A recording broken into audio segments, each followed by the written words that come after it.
Hey, happy Monday. Welcome to the Wise Guys, Dave McCann and Blaine Fowler. Our live stream is always active right out of the gate. Today is no different. There's so much going on. Wow. There's so many good things going on in Cougar Nation. We welcome you to the Wise Guys, the largest BYU sports live stream show in the world, presented by Brady Plus and distributed by the Deseret News. Our brand new podcast will be out tomorrow wherever you get your podcasts. Yeah, and please be sure to go in. We ask you this every week, but go and subscribe to our free email at wiseguys.com.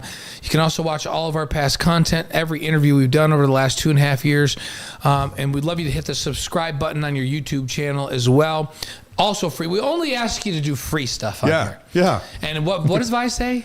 If it's free, it's for me, and I'll take 3. You bet. So we're giving you 2 free things to do. Go to our site and subscribe to our weekly free email, and then hit the subscribe button on your YouTube channel. It's all good. It helps us continue to do the show. So feels like it's going to be a record show. Feels like like it's going to be people record are stuff. already in. Like before we even came on, people in the chat. I love it, and we've got Bill Edmonds in. Weather's cooling down.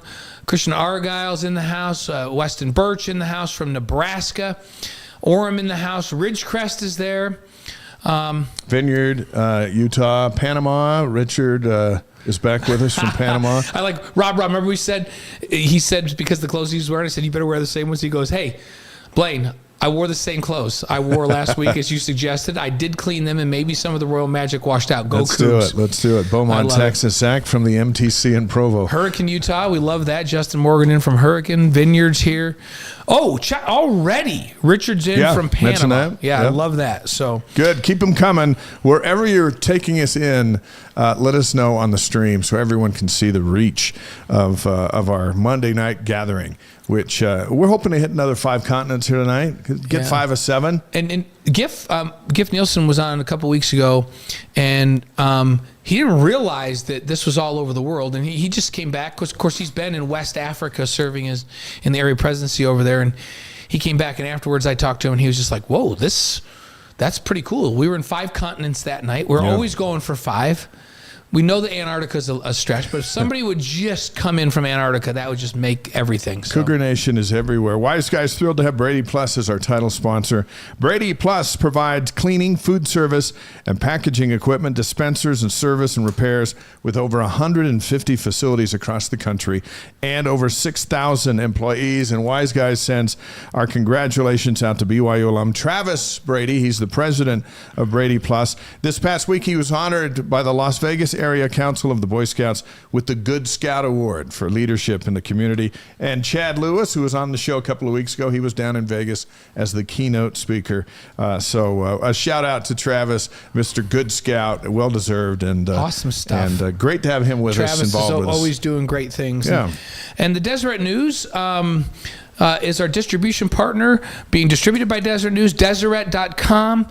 This is Utah's newspaper since 1850. Watch for our content on their social media sites as we serve Cougar Nation all over the world. Hey, I've been reading the Deseret News since I moved to Provo as a freshman in 1981. That's the source you go to, right? It absolutely is. That's our distribution arm. We love the partnership we have, the Deseret News, along with Travis Brady and Brady Plus. Worthington, Minnesota's in the house. Perth, Australia is here. Perth is in the house San again. Antonio, Texas. Not just Australia, but kind of the other side of Australia. Cache Valley. Hey, here's what Timothy from Perth San Antonio. said. Perth's proud of our Aussie kicker. Ha, ha, ha. Can someone please tell the announcers when they say Aussie rules football, Aussie is pronounced with a Z sound. Like not Aussie. Like Aussie. See, and here's the funny thing. Thanks, Timothy. Because in Boise, they get really mad if you pronounce it with a Z.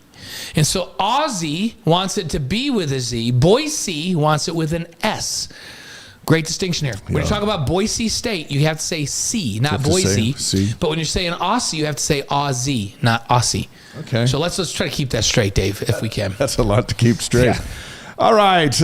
Also on the stream, we had, who do we got? We had Doug checking in on the front runner between riding home from work to Layton. I hope he has the headphones and not listening to it out loud. Springville, Utah's here. Also saw a note saying, hey, there were a lot of us in Baylor Mike, there were a lot of us at Baylor on Saturday. Almost felt like a home game. It looked good on TV. It sounded good on TV. Nice job, Mike. Says and Bullseye says, I'm not far here in Springville, but everywhere I go, I've been whistling Rise and Shout since August 31st. As you should. It's been an awesome start. It's the last day of September. October is tomorrow, the best month of the year, and BYU's 5-0. By the way, Steve Young's going to join Wise Guys next week. We look forward to that. Tonight, Riley Nelson's going to be with us. Fun to have Riley on. He'll break down Jake Retzlaff's play and what he thinks of these red-hot Cougars. We'll hear from Kalani. Yeah. Now that the team's up to number 17. You know what's fun? We had this phenomenal summer with all the basketball news and the big-time recruits. And by the way, the biggest big-time recruit of all time is going to be on campus next week for the Arizona game. Yeah. Number 1 overall recruit in the country will be on campus. But and we wondered, okay, can football see, like, this has been such an amazing summer with news about recruits, and now here comes football, and it's like, man, wouldn't it be great if football could surprise some people and just come out and play great? Yeah. How about 5-0 and nationally ranked? Nobody had that on their bingo card, including me and you. Yeah, no one. No one.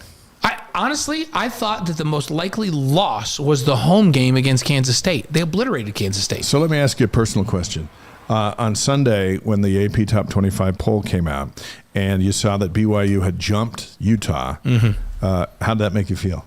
Really, really good. Maybe like I was just staring at it, just going, borderline could great. there have been a better weekend for Cougar borderline Nation? Great. So, and here's the thing, BYU. The reason I think they moved up so much is because their wins are so legit. Did you see what SMU did again? Got a Florida State.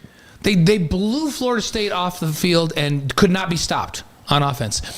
The week after the BYU game, they put 66 on the board against TCU from our league. Yeah. TCU. Crazy. On the same field. And then look what Kansas State did last week. Yeah, They blew Oklahoma State off the field. So these wins that they have turned out to be really good wins. So many times in years past, like I'm not even going to go back to all the way to 1984, near and dear to my heart. I have to salute when I say 1984. 1984, we beat Pitt, who was number 2 in the country coming in, but they kind of had a mediocre season. And so it's really fun when BYU beats teams that had high expectations, and then they go out and play well after BYU beats them. It says a lot. Yeah. That's why I think there's so much respect all of a sudden, just in a hurry, and BYU goes all the way up to 17, is because of what SMU has done since and what TCU did the next week. So on the live stream, let's pose that question. How did you feel when the Cougs hopped the Utes in the top 25? Dick Harmon's going to be with us. He's covered BYU longer than anybody in the world. And so he's going to stop in. We'll ask him what are his 3 keys for BYU to continue their success across the board athletically in the Big 12, facing the challenges that are with NIL and all that stuff. And so we're going to pick his brain on that. Yeah. And did you notice the Big 12 basketball schedule's out? Yep. And we're going to go over that. We'll go through that. When the biggest games are. And the McKays are in from Montana, up in Drummond, Montana. Glad to have them in. They said they were worried about football dragging along to basketball, but now they're completely excited about football. Earl Carr says, "Hey, Dave and Blaine, honestly, if you both told me before the season BYU would be 5-0 at this point going into their first bye, I would have called you crazy." So, family home evening as usual in the Cromwell House in Saratoga Springs. How about Dustin checking in from Argentina? There we go. Nice. So we've got South America in the house twice tonight. Yeah. With Panama and Argentina. Sweet. So looking good, and everybody. We got Australia in. So yes, and they came in early, and Panama's come on, in. Europe. We got it. Come on, Europe. Some Cougar fan in Europe's got to get on the live stream. From Europe tonight. So and whether in Germany, it doesn't matter. And Corey's been coming on a little bit lately from Japan, so we get Japan in here. We hope. Roseville is here as well, and we'll keep trying to Kate recognize Porter answered everybody. your question, by the way. Yeah. It says, when I saw the rankings and we were ahead of Utah, almost a spiritual moment. Why is it that? Yeah. It's just, I don't know what it is, but I agree with you. It was just cool. So the game with Arizona was late. Yeah. And I had it early Sunday. Did you stay? I stayed up. I stayed up,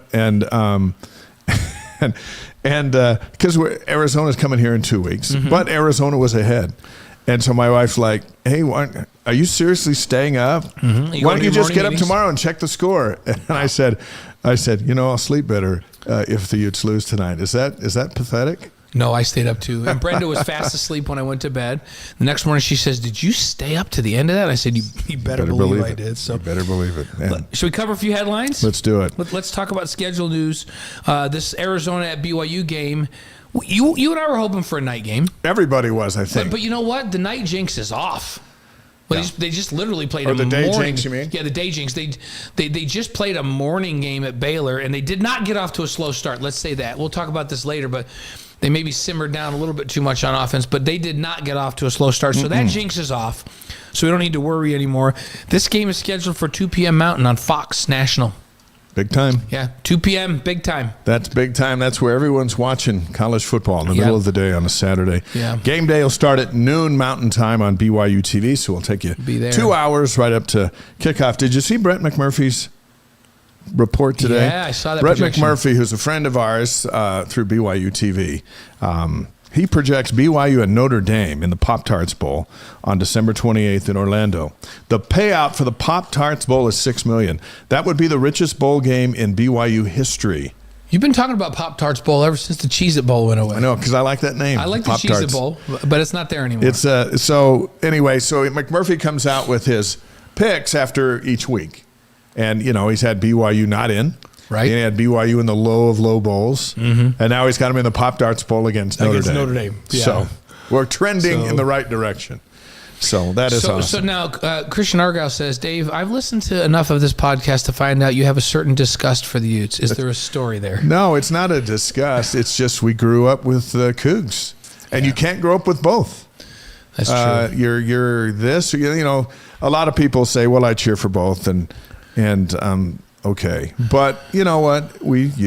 You go to school. You're loyal to your. Yeah. If I went to Utah, you know what? I'd be loyal to the Utes. I get it. So that's just how we're wired. So hey, checking in. My wife doesn't believe that, but I'm just saying. Old Zuby checks in from Vernal and says, "I'm going through withdrawals at the thought of no football for 2 weeks." Hey, but we're undefeated for 2 more weeks, no matter what. Think of it that way. And then he also said it's almost another continent. He's in Vernal. Now I will say this.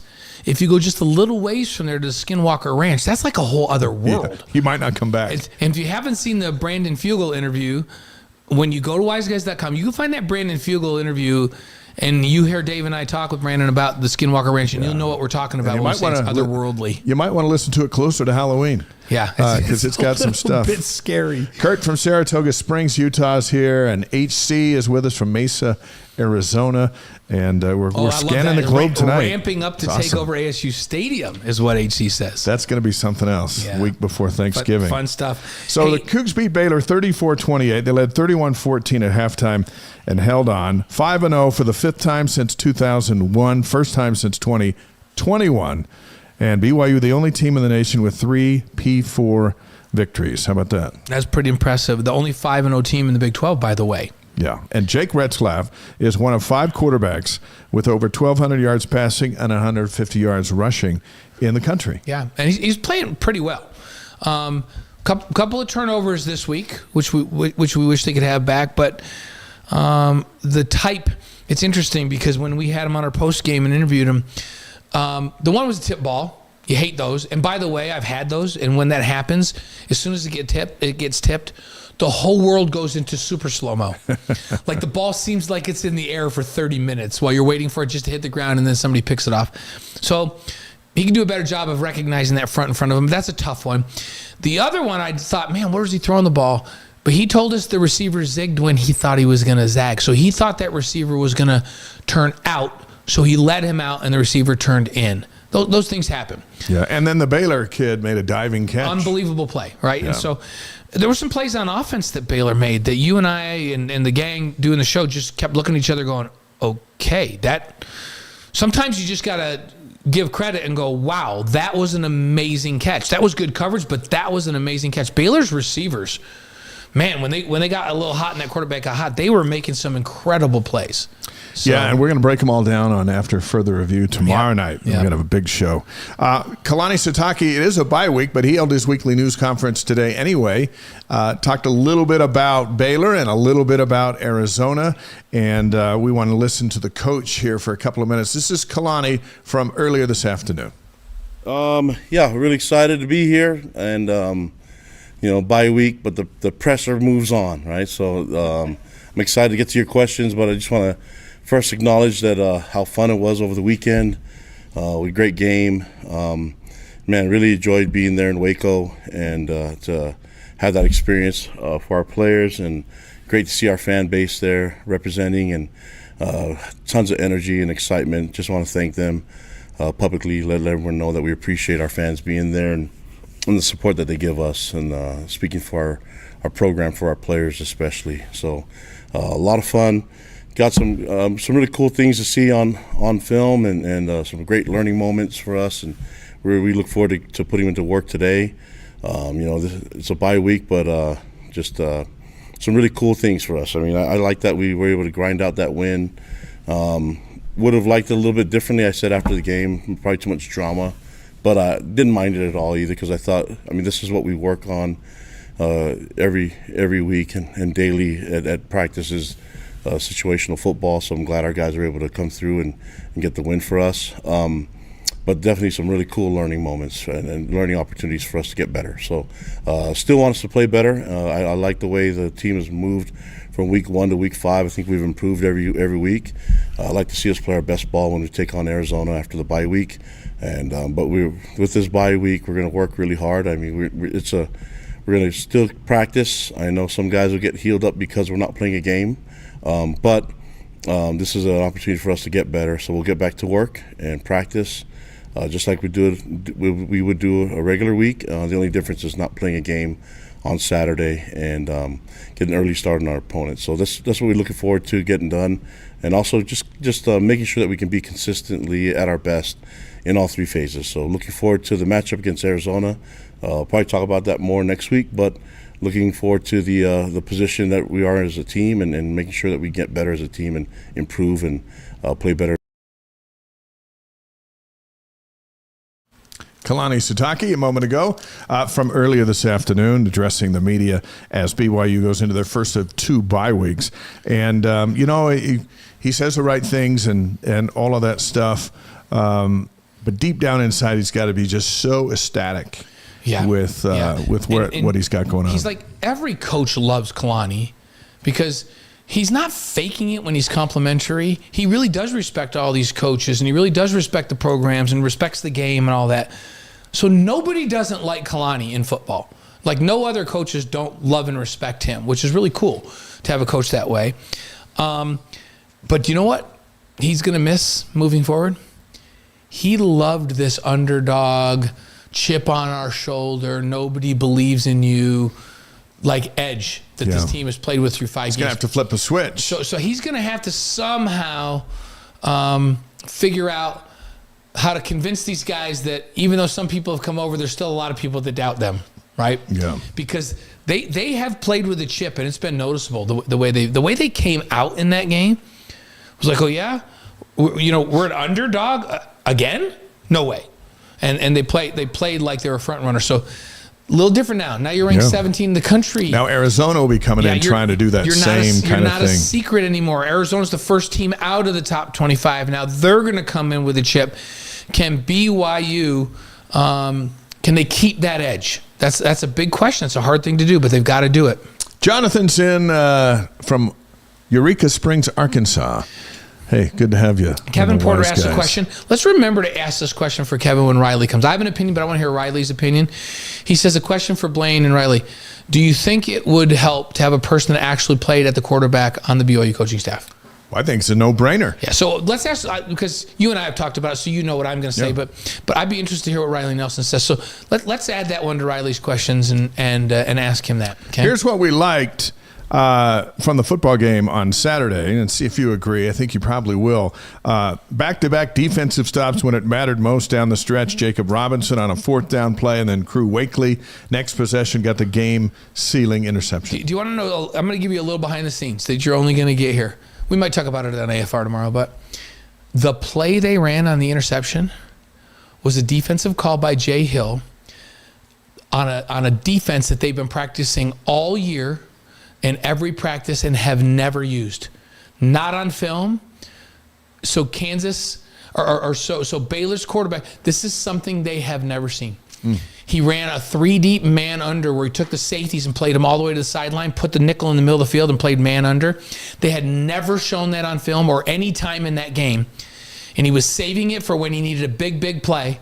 He dialed it up, made the quarterback make a misread, threw it out there thinking it was too deep, and Crew Wakley just swallowed it up. That's awesome. How about that call? That's great. That's what we got calling those defensive plays in Jay Hill. He's got it going on. Yeah, it was pretty awesome. And Crew Wakley, by the way, was phenomenal in this game. He had a sack and he had that interception. But he also, because I was watching the film to get ready for tomorrow's show, he was in the right spots all game long. He played a phenomenal game. I think that was the best game Crew Wakley's ever played as a BYU Cougar. It's pretty impressive. That was pretty fun. You know who else That's played good because we had him on the pregame show and we had him on the postgame show, and so it was a big Wakley day. Do you know who else I think played the best game of the year? Who? For him? Tyler Batty. Yeah. He was phenomenal in the run game. And there were so many times when he was where he was supposed to be and bounced the running back to somebody else and they made a tackle. Like, he was so assignment sound and so good in this game. So Crew is a little more obvious because of the pick and the sack, but he was so good. Tyler Batty's not as obvious because he didn't have a bunch of sacks and a bunch of tackles for loss. But I'm going to tell you, that may be the best game Tyler Batty's played this year. So kudos to those two guys for being great. Alan and Marcy are in from Lake Winnipesaukee. And let's see, Brian's in from Phoenix as our live stream keeps hopping, and we are so glad to have everybody. We're talking about what we liked in that big win over Baylor. How about the quick start and the creative play calling in the first half? And what fueled the play calling was 2nd and 4 instead of 2nd and 9. Right. Or 3rd and 3 instead of 3rd and 8. And we saw that throughout the first half, and Baylor had no answers. Yep. They came out of the chutes at 10 o'clock body clock time in the morning with a great, beautiful game plan on both sides of the ball. We also love that Darius Lassiter had 8 catches for 120 yards. They targeted him. Now we got to get Chase and Darius both targeted about 10 times each. So Paul Lacey says, K-Pop said that the last defense call was made by Coach Guilford. Coach Guilford suggested it. It's like, hey, how about we do this? This is, you know. But who's up in the box? Yeah, Jay is the one that calls the play. Yeah. So I'll tell you this. Do you remember that that Kalani said on the fake punt, this is an unbelievable call by K-Pop, right? Which it was. They've been working on it. But guess who designed that entire fake punt, and they've been working on it all year? That's Jay Hill's fake punt design. He put that in. So listen, Jay's got his hands in all over the place. Yes, he does. And I wouldn't be surprised if he's got a few offensive calls going in there. Yeah, no, I know. As well. Now, here's what we didn't like. We didn't like those 2 second-half interceptions, whether they were miscommunications or just flukes. We didn't like them. Well, and they led to those 2 interceptions were kind of an indicator of that second half. Not enough time on the field for the offense in the second half. Yeah. Too many quick possessions, including the second to the last possession, which was 15 seconds long, or the last possession. 15 seconds. Come on. I realize they use timeouts. You got to go get a first down. Absolutely. At the end of that game and close that game out. So yeah. we didn't like that. Those picks kept Baylor in. Right. And kept them all with a chance. Bears had 324 passing yards. We hadn't seen that number this season. We didn't like that. BYU's been one of the top 15 teams in the country in pass yards allowed. And it was interesting. Batty on the postgame show on BYU TV said afterwards that, we prepared all week for the run because that's what Baylor does. Right. And this guy came out throwing one. They got behind early, and they just threw the whole game. Right. And here's the thing. Remember, this is a quarterback that just became a starter 2 weeks ago. Wasn't the starter at the beginning of the year. It was Finn at the beginning of the year. And this is a Baylor team that not just this year, but go back as long as Dave Aranda's been the coach. They've been a run first, establish the run, dominating run, play action RPO team. So a little bit of an adjustment when the team comes out, and the guy that was the backup quarterback last year that had transferred from Mississippi State starts throwing BBs all over the place. Yeah. A little bit of an adjustment, right? The good news is they got it dialed in by the end and got the stops they needed to get. But yeah, a little bit disappointing. And they're great coaches in this league. They're great coaches in this league, and they're going to come with little adjustments every week. And not only that, they're going to come with adjustments in the middle of a game. So, and there was the second half, and Kalani addressed it at the end of his news conference today because he didn't like it too much. So this assumption that BYU was playing not to lose and going way conservative on offense in the second half, and a couple of those thoughts, and they're legit discussion points. David Woodruff says second half illustrated how fine a line it is when a couple of missed plays makes the difference between 28 first half points and a 3-point second half performance. So true, David. And you can only do so many kinds of plays, but in the second half they had 3rd and 8s and 3rd and 9s. Yeah. And it seemed like, there were a couple of runs on 3rd and 8 where you're like, gee, did we just give up on the possession? Yeah. And maybe we did, but Kalani made the point. He goes, maybe we should have been more conservative. We did a fake punt. We threw on those 2 third downs that got picked. Right. He goes, I guess we could have handed off and actually gone conservative. Yeah. But when you look at 3 points after the explosive first half, and we'd seen that pattern before, and it's easy for fans to go, what the heck? We're just hanging on now instead of going out and defining our destiny like that first half performance. Yeah, no, absolutely. It's an interesting thing, and I'm gonna and by the way, we're keeping up with the chat. We're gonna talk about this old Zuby about Connor Pay. We'll talk some injuries here in just a minute. Tom Hammond says, "Hey, please make sure you mention the big new basketball recruit Mahala Boskovic." We'll mention him, the 6'10" guy. I watched him practice the other day. He's legit. Pretty fun. So, go back to something we talked about either last week or the week before. Last season, when we were talking to Mark Pope, 3/4 of the way through the season, he mentioned, learnings from being in the Big 12. These coaches are so good. Like, it's the top basketball league in the country. And they're all multi-million-dollar year coaches, really good coaching staffs. He says, so here's what you learn. You can jump on a team, and these coaching staffs are so good that they're going to figure out how to counter and adjust, and they're going to make a run. It's just a matter of you making those runs shorter than longer and not letting them catch you. Because every team in the league is going to make a run. You're never just going to run away with a game, with very few exceptions. And the same thing happens in football. Dave Aranda is he was the D coordinator for the national champ LSU team. Like, he is known as a phenomenal defensive guy, and he's a defense coordinator. So BYU goes out in that first half, and they have their way. And you can bet Dave Aranda went in at halftime and said, listen, guys, here's some things that we're going to do differently. And we're going to make these changes, and this is what we're going to do, and we're going to shut these guys down second half. This is what we're going to do on offense. When you're ahead, you don't make changes at halftime. You just have to try to anticipate what they might do. But then what you have to do, and this is where BYU's got to get better, you have to watch for a couple, and you may get stymied for a couple series, and then you have to go, okay, this is the change they've made. Let's make these changes on the fly and try to counter that. The league is too good. You're not typically going to run away from people and just stay running away. Everybody's going to have some type of a surge, and it's a matter of you counter-adjusting more quickly. Yeah, so that's what you've got to do. So, hey, Kalani did say today there were no season-ending injuries on this team. Connor Pay said it's going to be out a little while, so probably not Arizona. Yeah, Harry's fine. Harrison Taggart is supposed to be back. LJ Martin will be back. All the running backs are supposed to be back for Arizona. Harry's just got a stinger. Yeah. So but they missed him when he went out. You get hit on that nerve, right? And when you get hit on that, like, your arm goes numb. And he was very, very upset they didn't let him go back in the game. But what they do is they do a test, because they want to make sure that that nerve, like, it kind of numbs the nerve, that you get the full strength back. So they do like a squeeze kind of a test. Yeah. And unless you can test out, they're not going to send you back in, because here's the worry. If you don't have full function of that and you go back in, you might not get your arm up to make a test. You might get in a weird position and injure yourself. So they wouldn't let him go back in. He wanted to go back in. He'll be fine by Arizona. Good, because they need him right there in the middle. He's phenomenal. But don't think that didn't hurt not having him for almost 3 quarters. The center and one of your big guys at linebacker. Connors is, we saw him in a boot going off, so his is a little more serious. I like that Kalani says it's not season injury. Yeah. But if he doesn't play in Arizona, Connor Pay is not only a great player and very physical and sets the tone, he's a phenomenal leader. We had Connor on this show, and it's just, you and I marveled at what his poise and his leadership. They're going to really, really miss, for however long he's out, they are absolutely going to miss Connor's leadership on that field. Yeah, for sure. And here's the other thing. BYU's only about 8 guys on the front that you can kind of play without a major drop-off. And remember, they lost Lapawahu for part of that game, and then he came back in. So that was good to see him back in the game.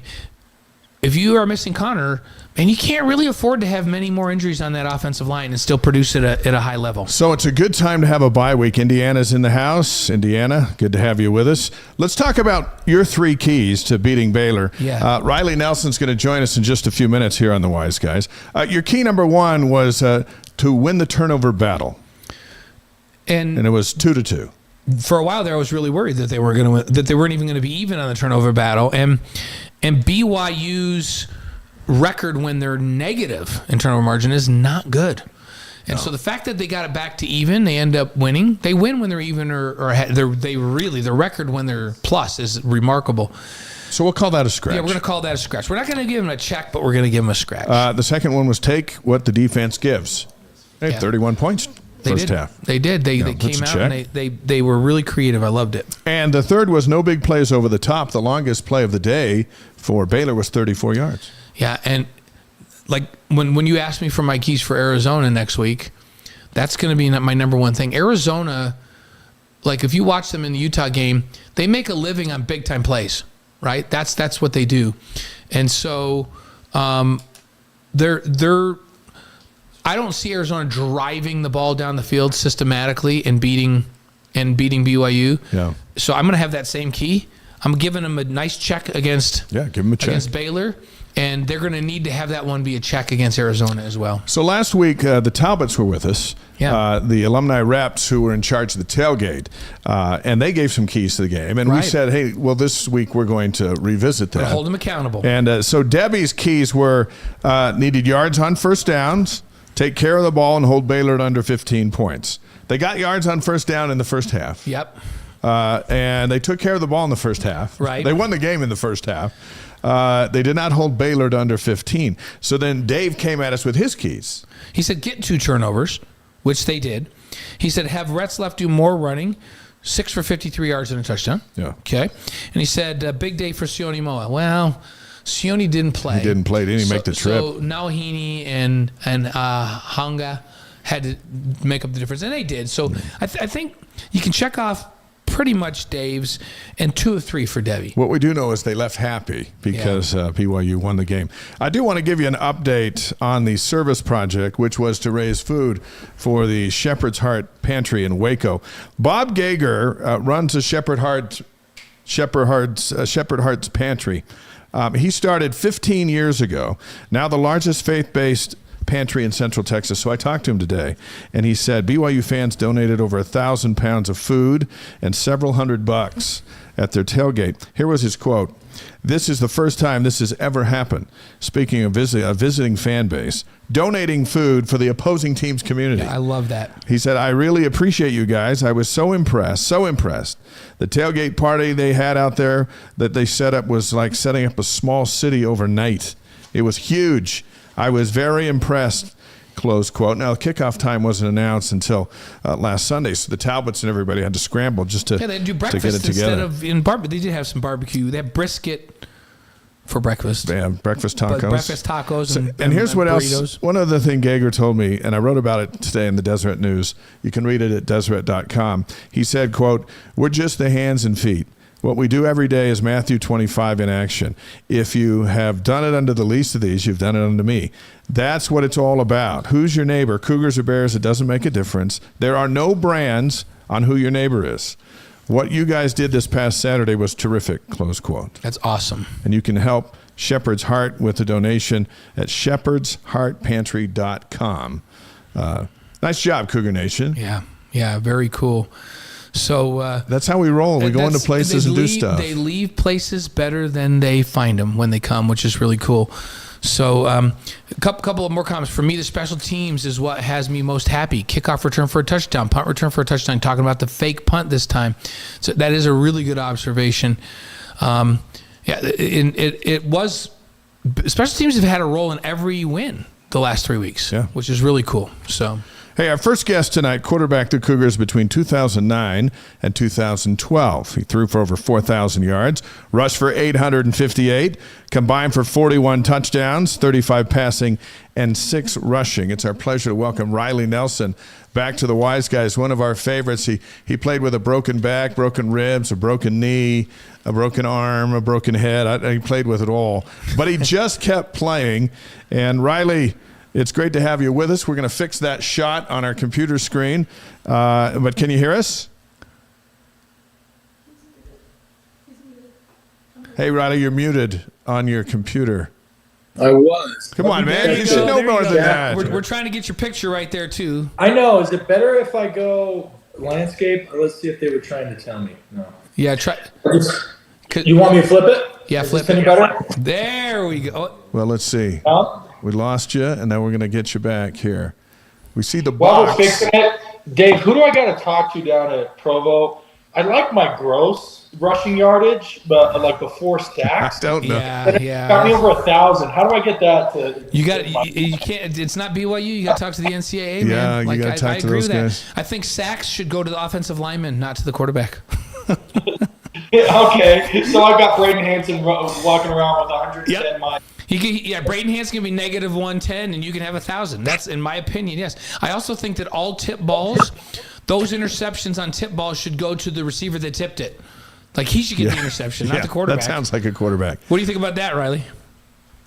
Yeah, I had my fair share of those. In fact, I was struggling, playing with those injuries, and we were in so many close battles and not coming up on the right end of them. But like I had to, as we all do as players, to kind of like survive mentally. My senior year, I kind of had to do those calculations for myself. Be like, okay, there you are. I'm not playing my best. Good to see you guys. We finally got a little bit. Hey, you and I are both sporting the 100 years of football. You got the Royal one with 100 years here. I don't know if you guys can see this one I've got on. This is 100 seasons of Brigham Young football. This is a cool one that I've got. It's so cool to have been part of something that's such a great tradition, isn't it? Absolutely. And then it's also cool that they put in the time to let me get centered up here. There we go. There you are. It's so cool that they put in the time to welcome those players back, right? Yes. To do those things. Like a lot of them they'll promote on social media or this, that, and the other, but to truly welcome all comers and to be at that reunion, which I think you were out of the country playing, is that right? I was in Spain, which And we booked that trip long before, Robbie and those guys made the one that week. Here's the sad part: the week that they're honoring. I was just showing everybody off. I served my mission in Spain, so my office already. There you go, beautiful, beautiful, beautiful. No, I love Spain. We were in Barcelona. Were you ever in Barcelona? Were you over there? Or? That was my mission, and of my 22 months in the field, I was actually in the city for 16 of them. So almost a year and a half in the actual city. I love Barcelona, Riley. Like it's that Barceloneta area down by the beach it's like San Diego on the beach with 2,000 years of history in the town. Like what? It's the greatest combo ever. It's my favorite city in the world. How lucky to be able to serve there. That must have been amazing. The good Lord had, blessed in many ways, right? One of which we talked about the opportunity to play for BYU, but man, the mission in Spain to serve in Barcelona, to learn Spanish, and have running water and heat, like a lot of our friends, right? Who go down to Central and South America and are washing their clothes in buckets. Never having to do that, but get to learn Spanish and then be surrounded by the culture there was. It was awesome. So I guess because you were in Spain, we'll give you a pass for missing on the 100th anniversary reunion. Well, I'm sad. So when they honor my team, the 84 team, which is coming up here in a couple weeks, I just got the schedule. Everything that they're doing to honor them happens in the hour leading up to the game. So they do the Cougar Walk. I'm on the air doing game day. Then they go in and they're going to light the Y. That's 45 minutes before kickoff or half an hour before kickoff. I'm on set doing that. So I'm going to miss all that. But I am going to get together with all my old guys, so that'll be fun. But I don't get to be part of any of the stuff to honor them but I will get to talk about it. I'll tell you this, though. All those guys wish they had Blaine's job. Yeah, they do. So I was going to say, small price to pay for being, Riley, let's get some football. Before we do, Mike is on the live stream from Nauvoo. Kevin's from Houston. And Mahanrai is with us from Jakarta, Indonesia. That's our first Indonesia on the Wise Guys. So Riley, we got Indonesia in the house tonight. We got Panama in the house tonight. We have Argentina in the house tonight. We've got Perth, Australia in the house tonight, all on the live stream listening in. And Huntsville, Alabama just jumped on. We've been on a run where most shows we're getting 5 continents represented in the live stream watching the show. That's how vast Cougar nation is around the It really world. is. Everyone loves being undefeated. Cougars are 5-0, ranked 17th in the country. What do you think about all that? Amazing. Like, and look, I've had way too many conversations. I'm just going to take this opportunity to say, like, and this is my natural inclination too. So I'm trying to like talk myself out of it. But too many people that like the first thing was like, well, yeah, I mean, in 2022 we started out 5-0 too, and going back to all these years and like the depth, the depth wasn't there, and the grind of the season, and all that stuff. But I'm going to put those days behind us. We are in the driver's seat of the Big 12, just a year into the conference. We have won we have been, well, I shouldn't say every, because obviously you have Southern Illinois, but SMU, road dog, Baylor, road dog, Kansas State, home dog. Like, we've overcome every one of those, most of which in pretty convincing fashion. I mean, I know SMU was pretty dicey, but anybody watching that defense and performance in the SMU game, that game was never really in doubt. And then obviously the way they come out and start on the road. I just love the way this team answers all of their critics, myself being one. I was hanging on to history. I was hanging on to personal experience. It was 11 a.m. Central, but these 10 a.m. Mountain kicks, we've just historically not been very good. And I was like, late night, against Kansas State, feeling yourself. Everyone's telling you how great you are. Like, it's time for a letdown. What do? Come out and score 28 in the first quarter, or at least within the first quarter and change. Like, this team just seems to answer every critic at every turn, and I'm here for the ride. Hey, how big of a deal is it? Utah's back in the same league again, which is what it's been for your lifetime, my lifetime, until recently. And now BYU's not only a game ahead of them in league standings, but they just came in on the rankings at 17 and Utah's 18. How big a deal is that? It's a huge deal because no longer, like, there have been times when BYU's been ranked ahead of Utah and they've kind of been dropping for a position in the rankings, but then all of a sudden you go, well, the Pac-12 schedule and the da-da-da, and it's like, well, the independent, now it's like it takes a lot of the excuses and a lot of the materials out of the like paper arguments. Obviously, it's all going to be settled on the field on November 9th, but it does feel good after Utah having made the jump to the Pac-12 and for so long trying to argue the merits of independence and the win against win and trying to find common opponents. It's now awesome because, like, hey, bro, we're in the same conference. You line up against the exact same teams we line up against. We can see the product on the field. It's much less about people's opinions and trying to architect arguments, and far more about the play that actually happens on the gridiron, which is a welcomed sight in my eyes. So, Riley, what do you like about this BYU team? Is it the resilience? Is it the surprise factor? Is it a Jay Hill second year in the defense? What is it? It's exactly what you said. I said on all the preseason media and kind of coming out, it's just like, if BYU can just get a pass rush, I can die a happy fan. Like, I have been so frustrated with the philosophical approach. And keep in mind, maybe part of this is hung over from, I played against those Sac Lake City defenses, which who architected those? Kalani Sitake. Jay Hill was on those staffs. Right. Gary Anderson, who's a consultant down at BYU now, he was there leading the charge. And playing against those defenses, they made my life like truly hell on earth. And then we see some of those guys come over, maybe one or two of them, and it doesn't look right, but then they implement Jay Hill. They give him a year to get his bearings, bring in some of his players, develop some of the talent in-house, and we are now like causing problems for defenses. We're no longer bending, trying not to break. We're no longer catching the offense. We're no longer playing the odds that teams can't sustain long drives. Like, the defense is taking the assertion. They're taking the fight too. And the other reason why I think I like that is not just because I played against those Utah offenses, but I played under Bronco Mendenhall, who that was his too. Like, as a defense, we take the fight. Like, our defense can be offense. Maybe not necessarily directly in defensive touchdowns or things like that, but the way that we play can be an offensive strategy. And so that's my favorite thing about this team. It's probably the first thing I mentioned because it's also the biggest contrast from what we've seen in recent history. Former BYU quarterback Riley Nelson's on the Wise Guys, presented by Brady Plus, distributed by the Deseret News. Let's talk about the offensive side. Assess Jake Retzlaff's play so far. Yeah, I mean, he's battling. That's kind of what we knew about him, and he's showing some maturity. I was somewhat vocal early on in the season that I felt like he was taking unnecessary risks. I felt like that in critical downs, which on third down and red zone, that like he seemed to either disappear or negative plays would rear their head.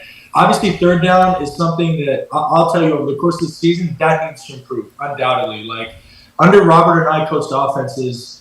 Our goal was 50%, and we achieved it 3 out of 4 years that I was there, and that kept us competitive and productive on offense in all of those games. We can talk about that later. But as far as Jake, like he's improved in the red zone unequivocally. We saw that against Kansas State. All those quick changes, gets down to the critical area, and he's converting not just into points, but converting into touchdowns, which was great. Obviously, some improvements still there on third down.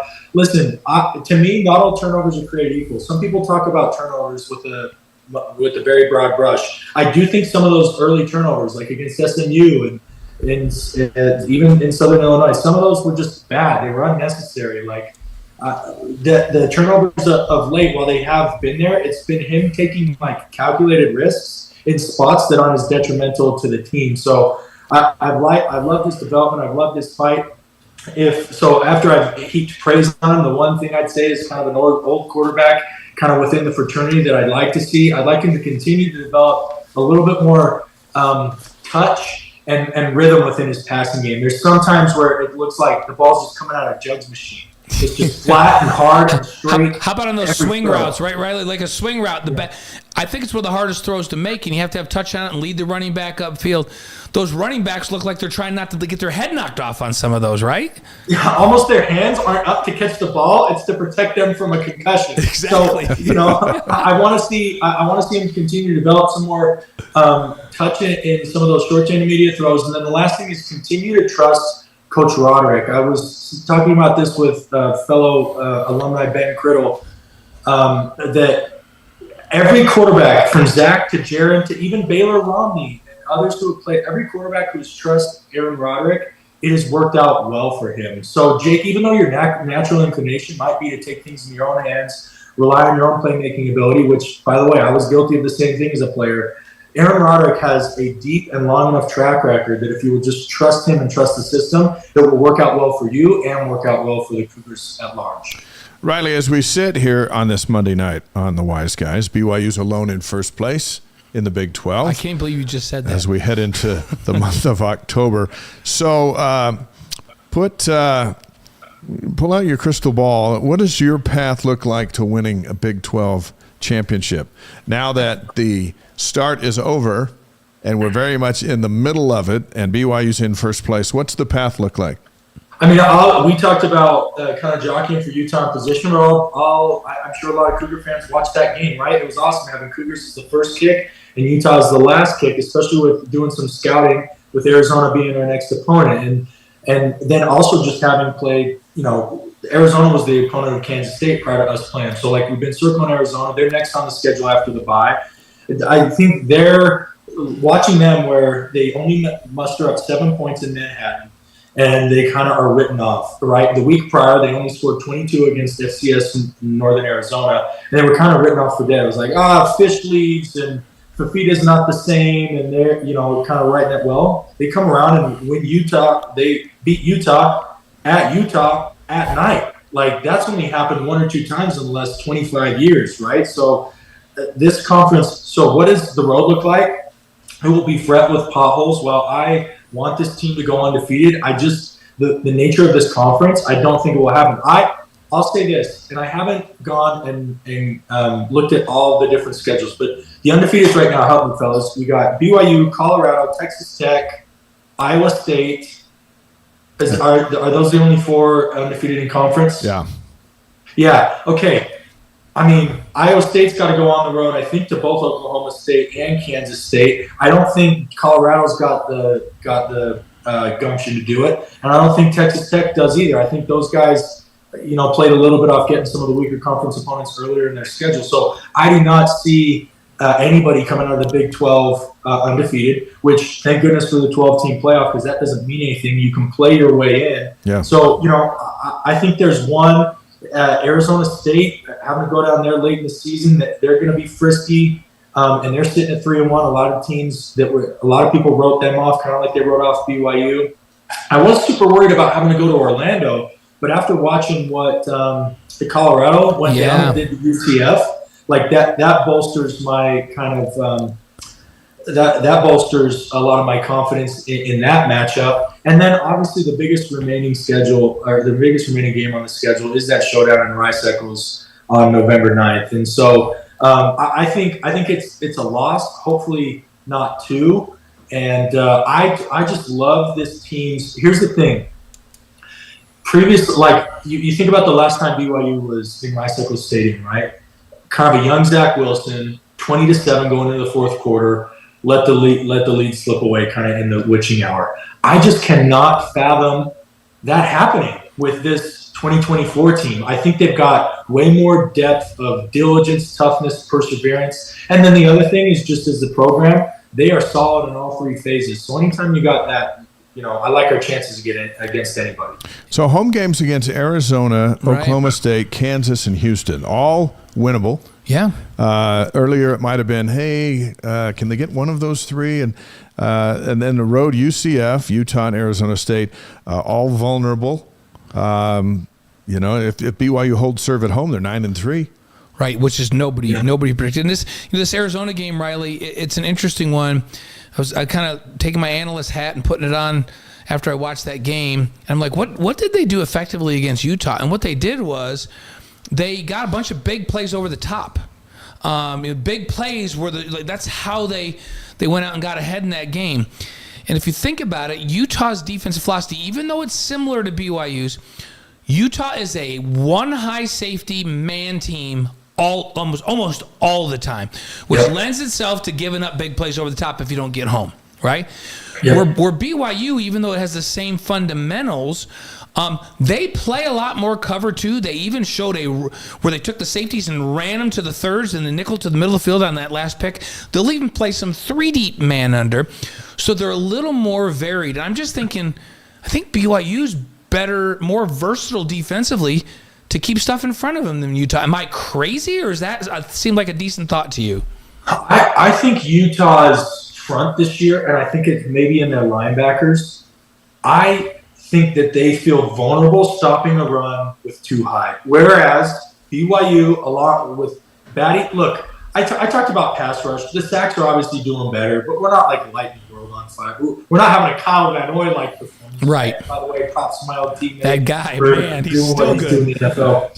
But where Mangelston and Nelson and Batty and all the rest of the guys that rotate in on that front four are doing is like those guys never get moved out their stop. Their gap integrity in the run defense is awesome. And obviously we've got Glasgow and Kelly who are just downhill, physical, like meet you in the hole type linebackers. And then Taggart stuck his nose in there from a guy that I worried was like want to be a little bit off the ball and go, play more on the back end of the defense. He's been really effective. By the way, I have not seen any follow-up. Is he season ending? Do we know yet? Who, Taggart? Did that come out this morning? Yeah. No, he just had a stinger. He's fine.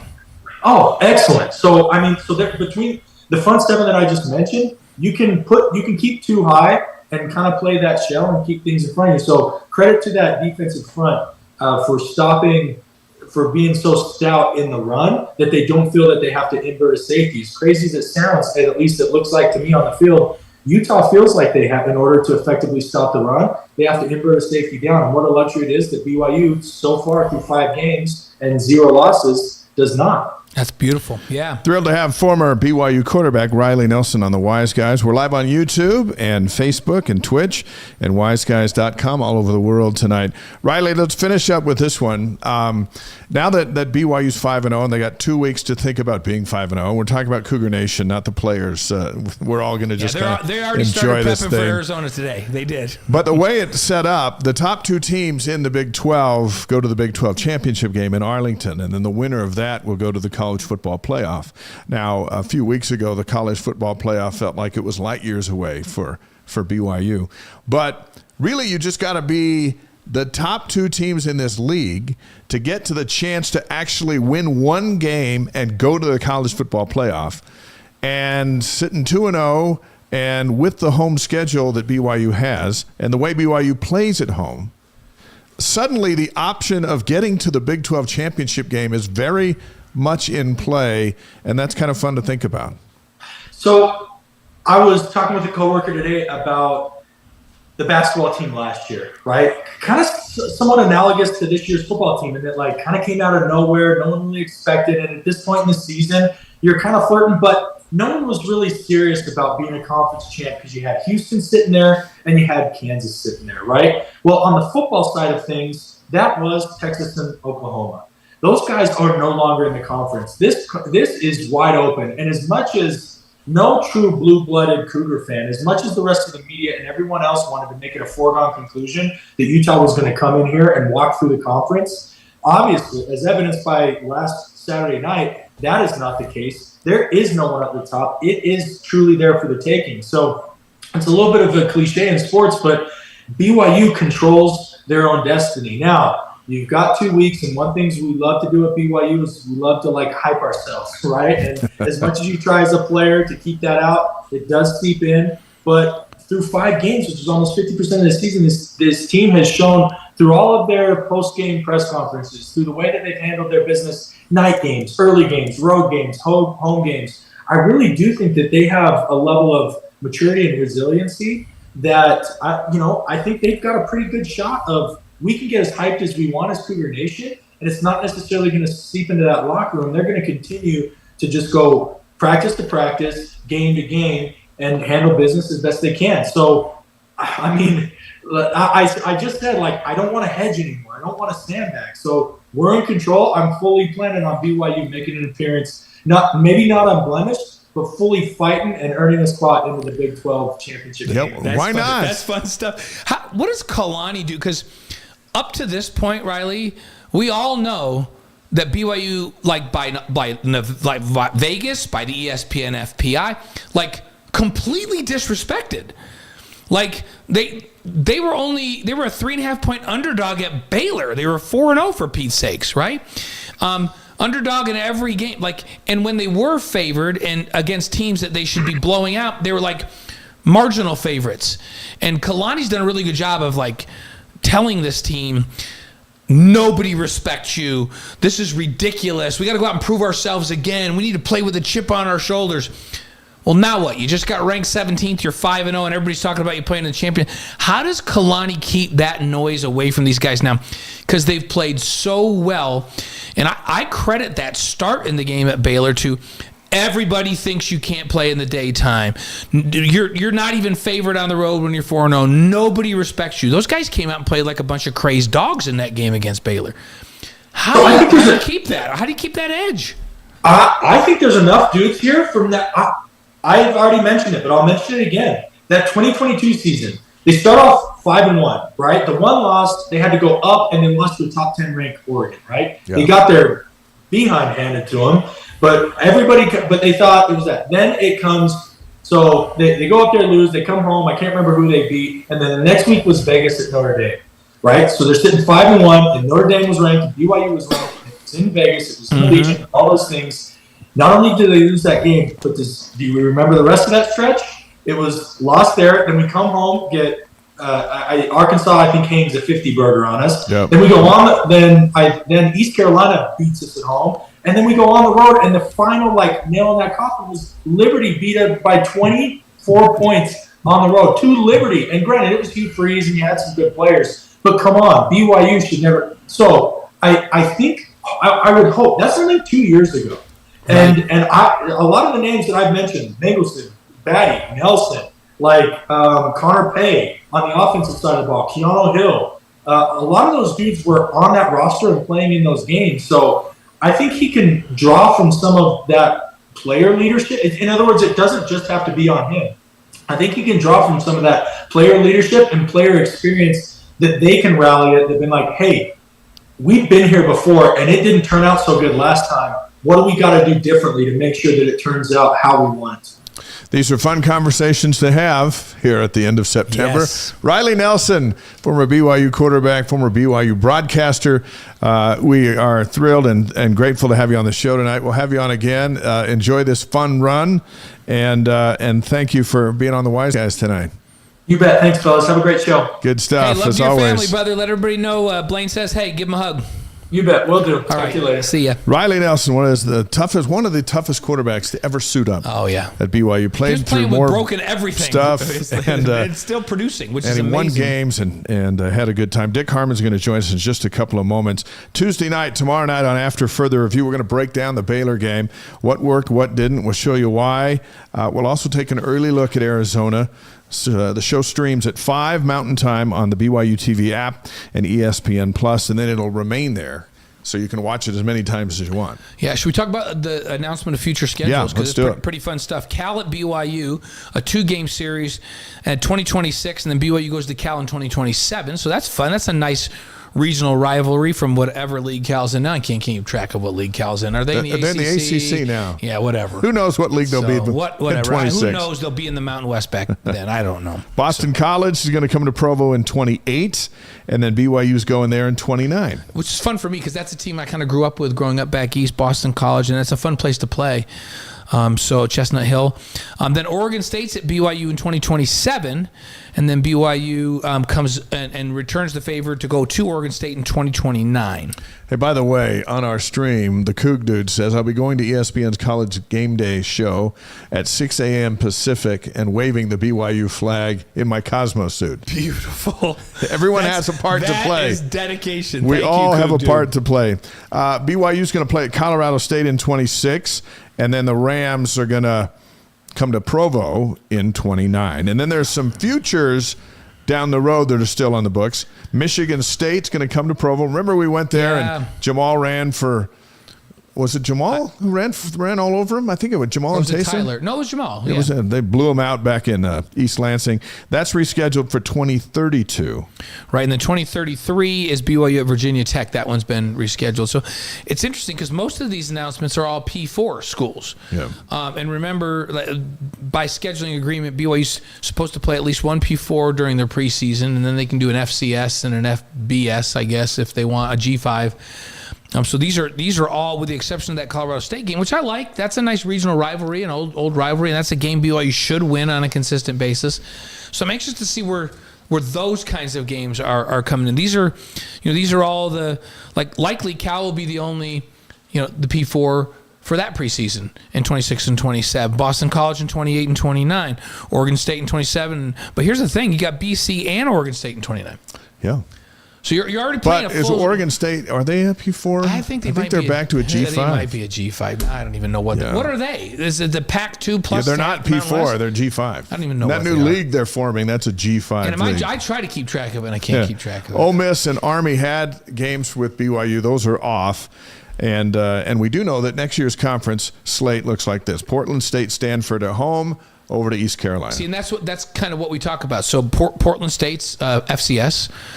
Stanford's P4 ACC, and then East Carolina is a G5. So that's what it will typically look like moving forward. So as Dick comes in, should we go through the Big 12 results quick? Yeah, some scores from over the weekend. BYU beat Baylor, obviously, 34-28. Arizona beat Utah 23-10. It wasn't even that close. Mm-hmm. Kansas State routed Oak State 42-20. How about K-State, coming back and bouncing back? They look good. Iowa State 20, Houston 0. Houston's struggled. Iowa State's legit. Very good. Yeah. Iowa State's very good. That's a contender. TCU beat Kansas in a surprise. TCU gave up 66 to SMU. Mm-hmm. Now they come back and they beat the Jayhawks. That's the other thing. SMU's good.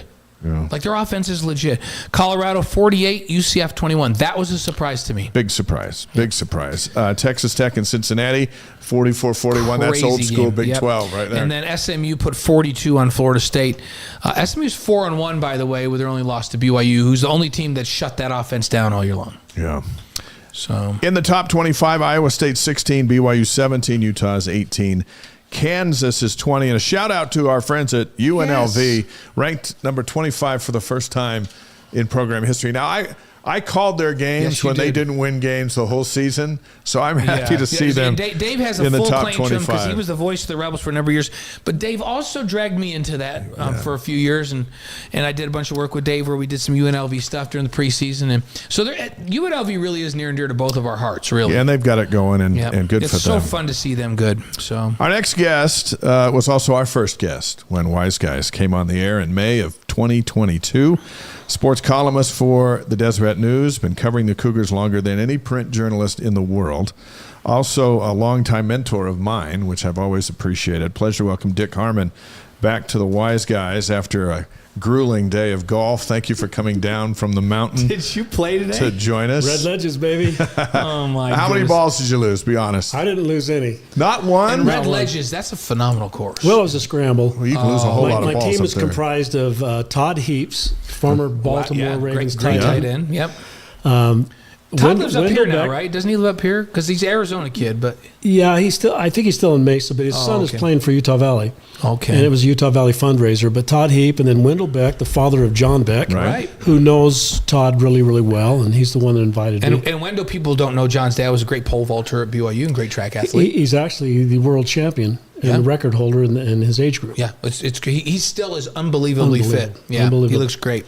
And then the other player was Giff Nielsen's son, Gifford Nielsen. Yeah, we know Gifford. A tremendous player. So it was a fun day of golf. And, I those guys hit it so far. I'm old. I don't hit it very far. So I didn't but lose your any balls your because I said game is scrappy around the greens. You get up and down, and you made can some putt, putts. and you do all of that. I right? made some putts. Hey, BYU's 5-0, and they're 17th in the top 25. What do you think of that? I think it's remarkable. I think it's a surprise. It's not where people predicted. I thought that they would win 6 games. That's what I projected. I felt that 4.5, whatever the odds maker said, was really disrespectful of this team. Yeah. By the way, ESPN, who said 4.7, now says 9.3. Yeah, they adjusted their computers. Their over the FPI weekend. has changed it to 9.3 wins now. And the chances they said of them getting 5 wins was something like 1%. Yeah. And they just blew that out of the water. Yeah. I think this team, well, it has some flaws. I think they have some things that they have to work out. They've shown something to me that I think is a characteristic that will really be important in weeks to come. And that is in these wins, it seems like what they do is they take the first 2 quarters and they take the soul right out of teams. They punch them so hard that they're stunned and they're reeling, and then they're trying to recover and get back in the game and somehow become more competitive with BYU. So the characteristic of this team is that they are a puncher. Yeah. And they've just reached in and grabbed the heart and just rocked the soul of these opponents. Kansas State, they did it at SMU.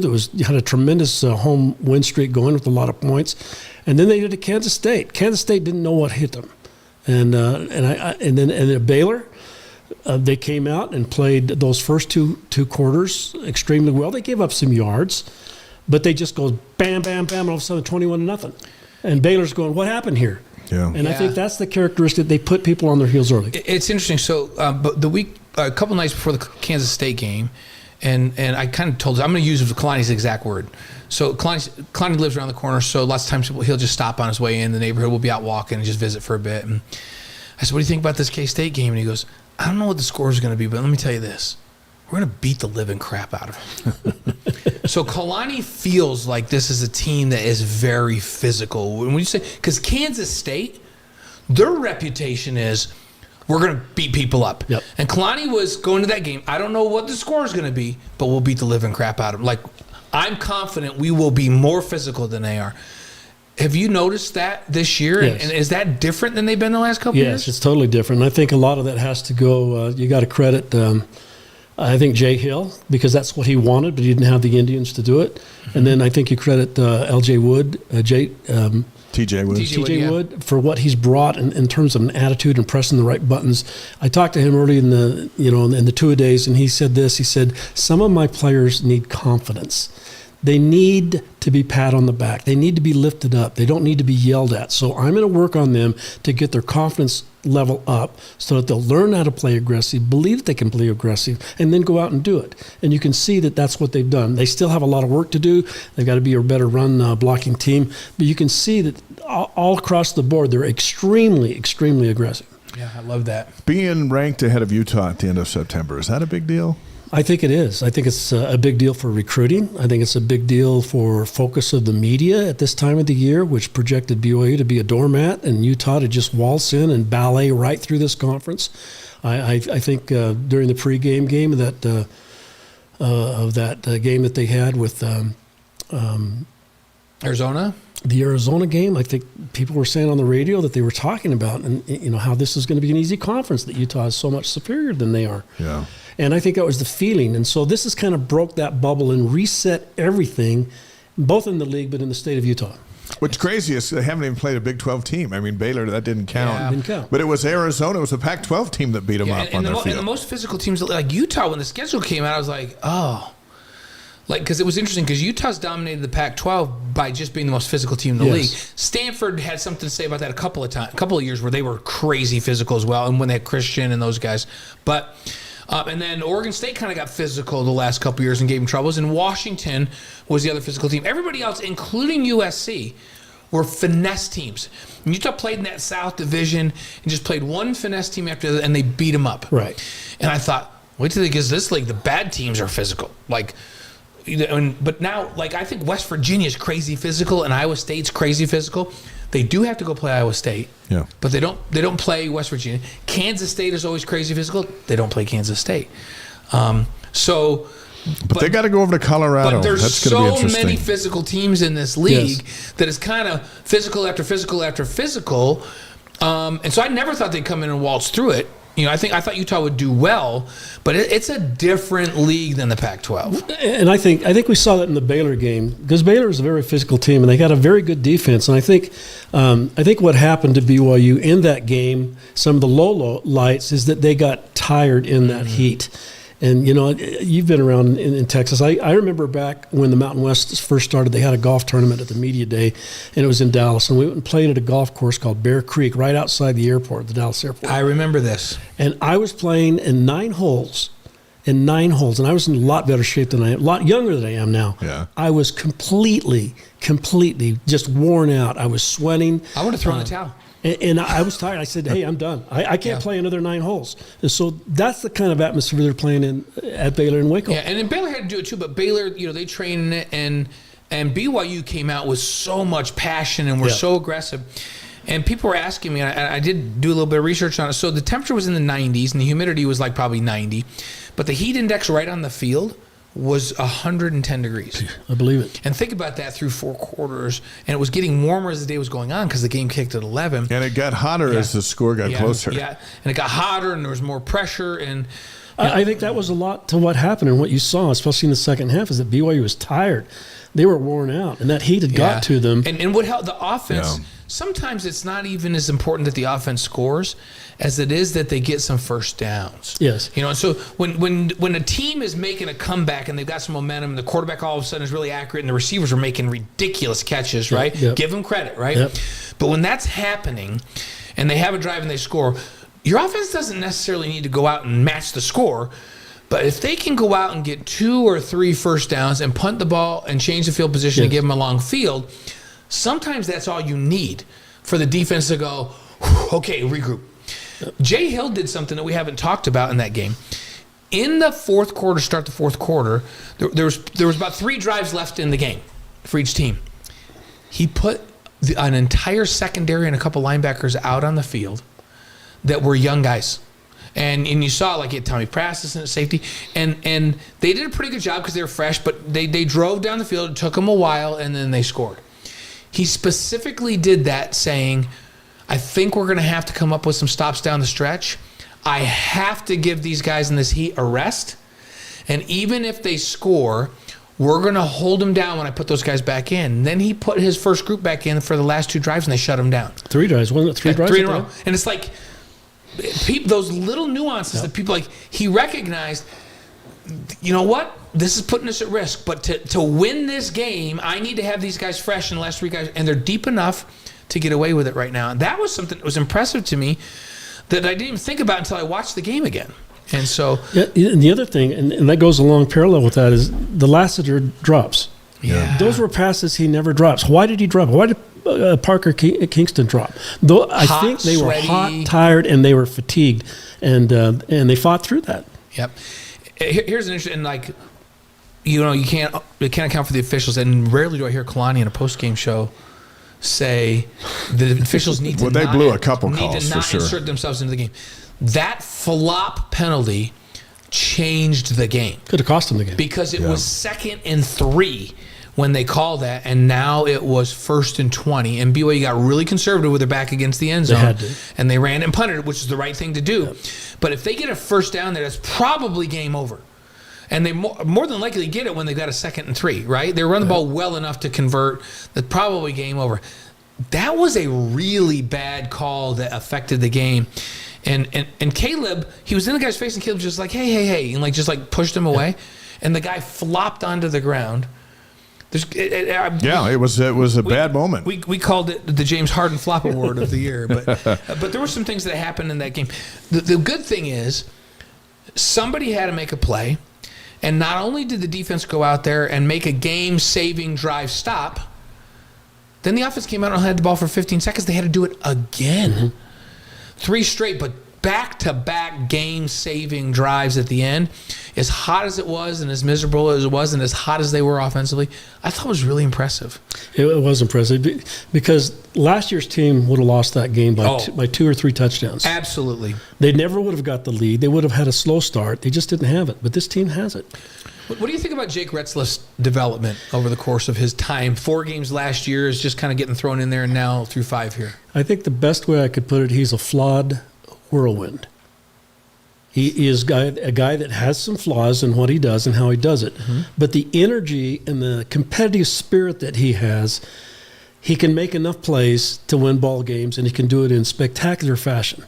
I mean, the quick turnarounds that you saw with the scoop and score in that Kansas State game, and then the pass that he threw, you saw the same thing against Baylor. I mean, as soon as you got the ball and you were ready to go, it's 21-0, and he's doing everything he needs to do. He runs for 32 yards for a touchdown when they gave it to him? Yeah. I mean, he's a dynamo that's flawed.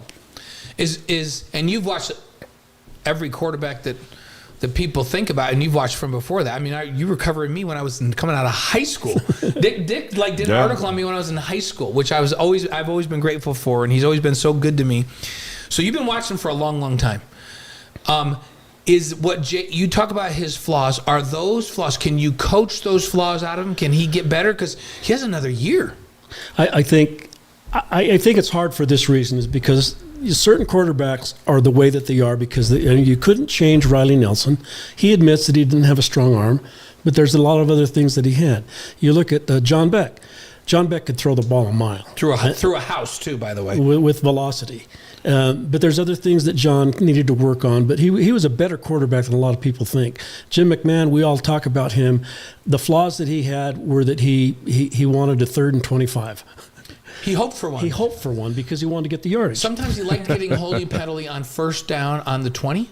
Yeah. Because now he can go 90 yards for a touchdown. He would say that. Oh, good. Now we'll just go 90. Yeah. Ty Detmer, I mean, he threw a lot of interceptions. Mm-hmm. His first start, he threw a lot of interceptions. But he did that. But he threw for 123 touchdowns, set an NCAA record. So when you talk about Jake, I think he's working with John Beck, and John Beck is a pilot for a real good quarterback whisperer. There's certain things that he can get Jake not to do in his throwing motion, but when you get him back on the field, I think he reverts back to what he feels comfortable with and normal with, and some of those things go the wayside, as it would for anybody. It takes a long, long time to change some of those things that you see as flaws.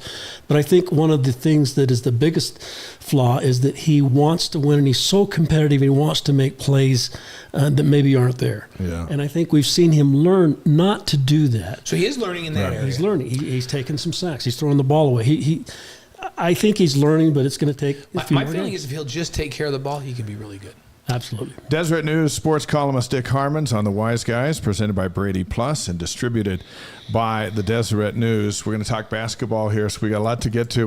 But let's give us. We asked Riley this. Want to get your opinion. Your forecast for the rest of the way. You got Arizona, Oak State, Kansas, and Houston at home. UCF, Utah, Arizona State on the road. You're sitting in first place at 2-0 in the Big 12 as we start October. 3-0 on the road this season. Wow. Well, the good thing is that they've got some of the best teams here. They got Oklahoma State here. They got Arizona here. They got, is it Kansas here? Kansas here. You got Houston here. Houston's struggling. They're struggling. So I think I think that the next game that they play against Arizona, because what they did against Utah, I think that's going to tell us a lot about what this team is capable of doing for the rest of the season. So if they win that game, I think they win the rest of their games at home. I think they have a great chance at Central Florida because Colorado kind of showed the roadmap how to get them on the road. Yeah. They have a tremendous running attack. I mean, they had 3 or 4 guys that are, they're leading the nation, I think, in rushing offense. Yeah. That happens to be BYU's strength. I think that I think it's going to be hard to win at Utah. We know what the tradition here, and then we know, but this is the team that maybe could do that. So I'm thinking that 9 wins is probably more realistic than not. And I said before the season, if they get 9 wins, this is an absolutely blow off the lid kind of a season for Kalani Sitake. No, absolutely. There are a lot of issues facing the game, and you've written about them a lot in the Deseret News. Ticket prices are up. The NILs change things. Players are getting paid. But there was that atmosphere against Kansas State a couple of weeks ago where everybody who spent whatever it took to get into that stadium left having had the time of their life, totally bought into the BYU game experience and totally coming back. Those kind of moments trump everything that's wrong with college sports today. And I thought we saw a glimpse of this is the solution. You keep doing this, everyone's going to keep coming, no matter what the linebacker's getting paid. What feeling did you get coming out of that? No, it was impressive. I think you've got to credit BYU's marketing for what they've done in just the last few years. That fourth quarter type of entertainment. It's a circus. But the Rock, I got to say, it's a real force. We saw it against the Arizona State game here at home. Remember when they had like 5 false starts? Right in a row down in that student section. Right in a row. We saw that at Kansas State game. That happened at least 2 or 3 times, didn't it? I think it happened 4 times against K-State. Didn't they have 4 false starts? Feels like it. Yeah. But yeah, that's a force. But the energy that this crowd, I mean, there are people that said that the stadium was shaking, that you could feel the vibration going on, and it was so loud. The coaching staff says one of the loudest things they could do. They could hear it on the earphones. They couldn't hear their plays. Yeah. They had to put double pack on. And people don't realize how big an impact that has. But you're down at Baylor. You're on the road. You jump out to a big lead. Baylor makes some adjustments, and they can kind of come back at home. Put Baylor in the situation at Cougar Stadium. They never come back. Well, no chance, right? we saw it 2 years ago when they got beat. Yeah, we saw it against Kansas State because at the end of that game, you had a guy like Siona Moore. What is he, the 14 running back? Yeah. And he's running right through him. Because why? Because the energy level that BYU had put on them, it totally drained them, and they had nothing left. They were tired. Right. They were tired. It was interesting. It just feels like that's what you got to give. If you're going to ask so much from the paying customer, you got to give them what BYU's given them. And it helps the teams winning and all that stuff, of course. But I just thought the Kansas State moment, as you look around, as crazy as the game is, it was still pure and fun. It was late. No one cared. The fireworks went off. It was a good time. It was college football. Yeah. How it should be. How it should be. As athletics moves forward in the Big 12, and I know you have a keen opinion on these things. What are the 3 key challenges BYU has to deal with to keep competitive moving forward across the board? Number one, and Kalani addressed this today when he said that they don't recruit with NIL. They don't make that the top priority. And I think that's a good balanced way to do things, but NIL is here. There may be a salary cap coming. There needs to have some control over what's happening. But BYU needs to handle, in football, NIL similar, not maybe the same dollar for dollar as basketball, but we've seen what basketball has done now that they've had some NIL money behind them. They're going after the top players in the world, and they're getting them. And so NIL needs to happen. I think, and I've talked to a lot of people. There's a guy who's been an agent in the NBA. He worked for Mark Cuban at the Dallas Cowboys. His name's Jaron Akana. He's an agent. They need to hire him. Just to deal with this. Kalani needs to hire him and says, you let me take this over, and I will approach athletes and recruits, and we'll talk about it. I'll become their agent. And we'll negotiate what needs to be done and how much needs to be done, and then I will go get that money from BYU boosters, and there are some. Yeah. There's a particular guy, I won't mention his name, but he's ready to drop down money. Yeah.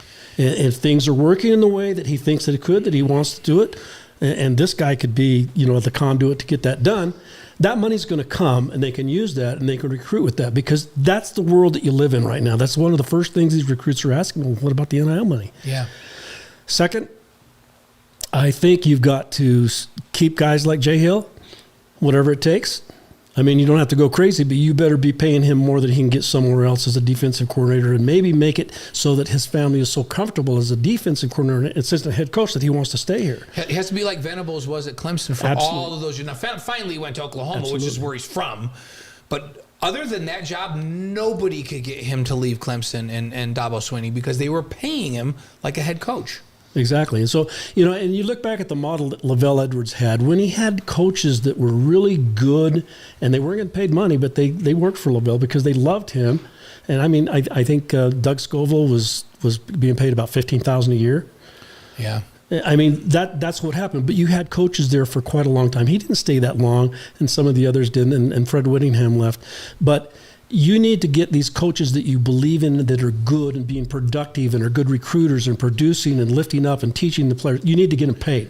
Well, and you should keep them. And shouldn't you, Dick? Like, because now they get, starting next year, I guess, they get a full share of the Big 12 money. Yes. That's so much more than they had.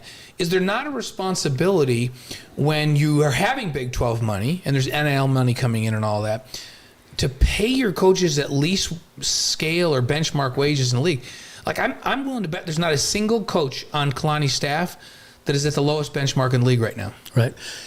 Yeah, so you need to bring that up, and I think that's a good time to do it when you get that full thing. And I think we're talking about support stuff. We've seen a tremendous increase in BYU's strength and conditioning, the output that they're doing now, and how so they're much doing healthier this year so far. Nutrition, the same thing.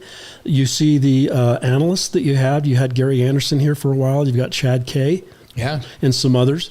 Nobody dares say ka-ha-ha-ha. It's easier to say K. But I grew up they grew up in our neighborhood, so his son Walter's a good, like, ka-ha-ha-ha. There you go. Chad ka-ha-ha. But these guys, it's important. These analysts are so important in what they do in breaking down film and helping and teaching and a lot of stuff during spring and during the two-a-days and then into the weeks between games.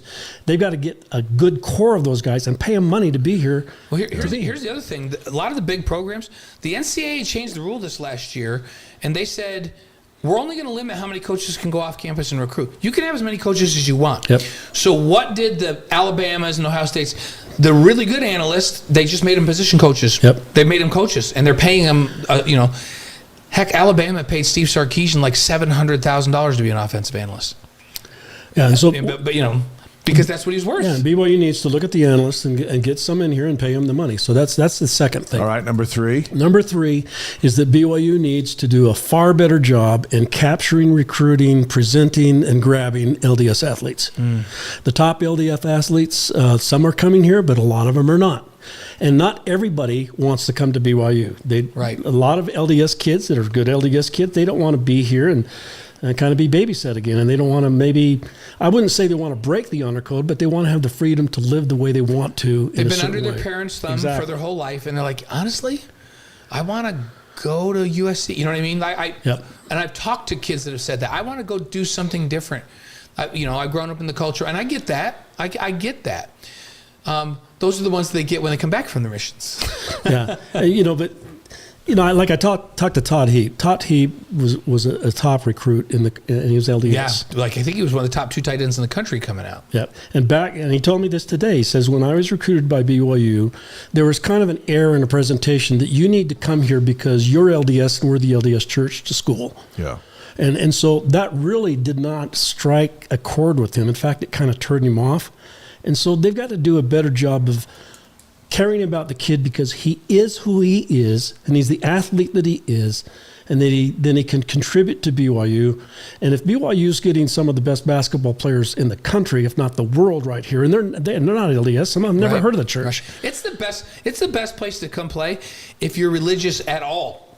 Right. So if you're a Catholic kid or you're a Muslim kid, can you think of a better place to come play and practice your religion? Exactly. And so I think that's the third thing, Dave. And along with that is Kalani came in to BYU known as a recruiter. Yeah. But yet he's lost defensive linemen to Utah and to USC and to Oregon. He's lost them for whatever reason. So Kalani, I think, personal challenge to him is that he's got to turn that around and get those defensive linemen wanting to come to BYU. I think if they challenge for the Big 12 title, that goes a long way as doing that.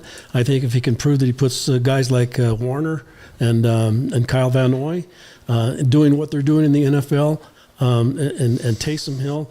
But mainly on those defensive players, he's got to be able to translate that into, hey, you can be here and get into the league, and we can help you to do that because we've got the coaches that can do it. Yeah, good stuff. I do love Dick, because there's some guys on this D-line this year. Because sometimes it takes somebody to kind of break through, and because they've had backers play right in the NFL with Fred and Kyle.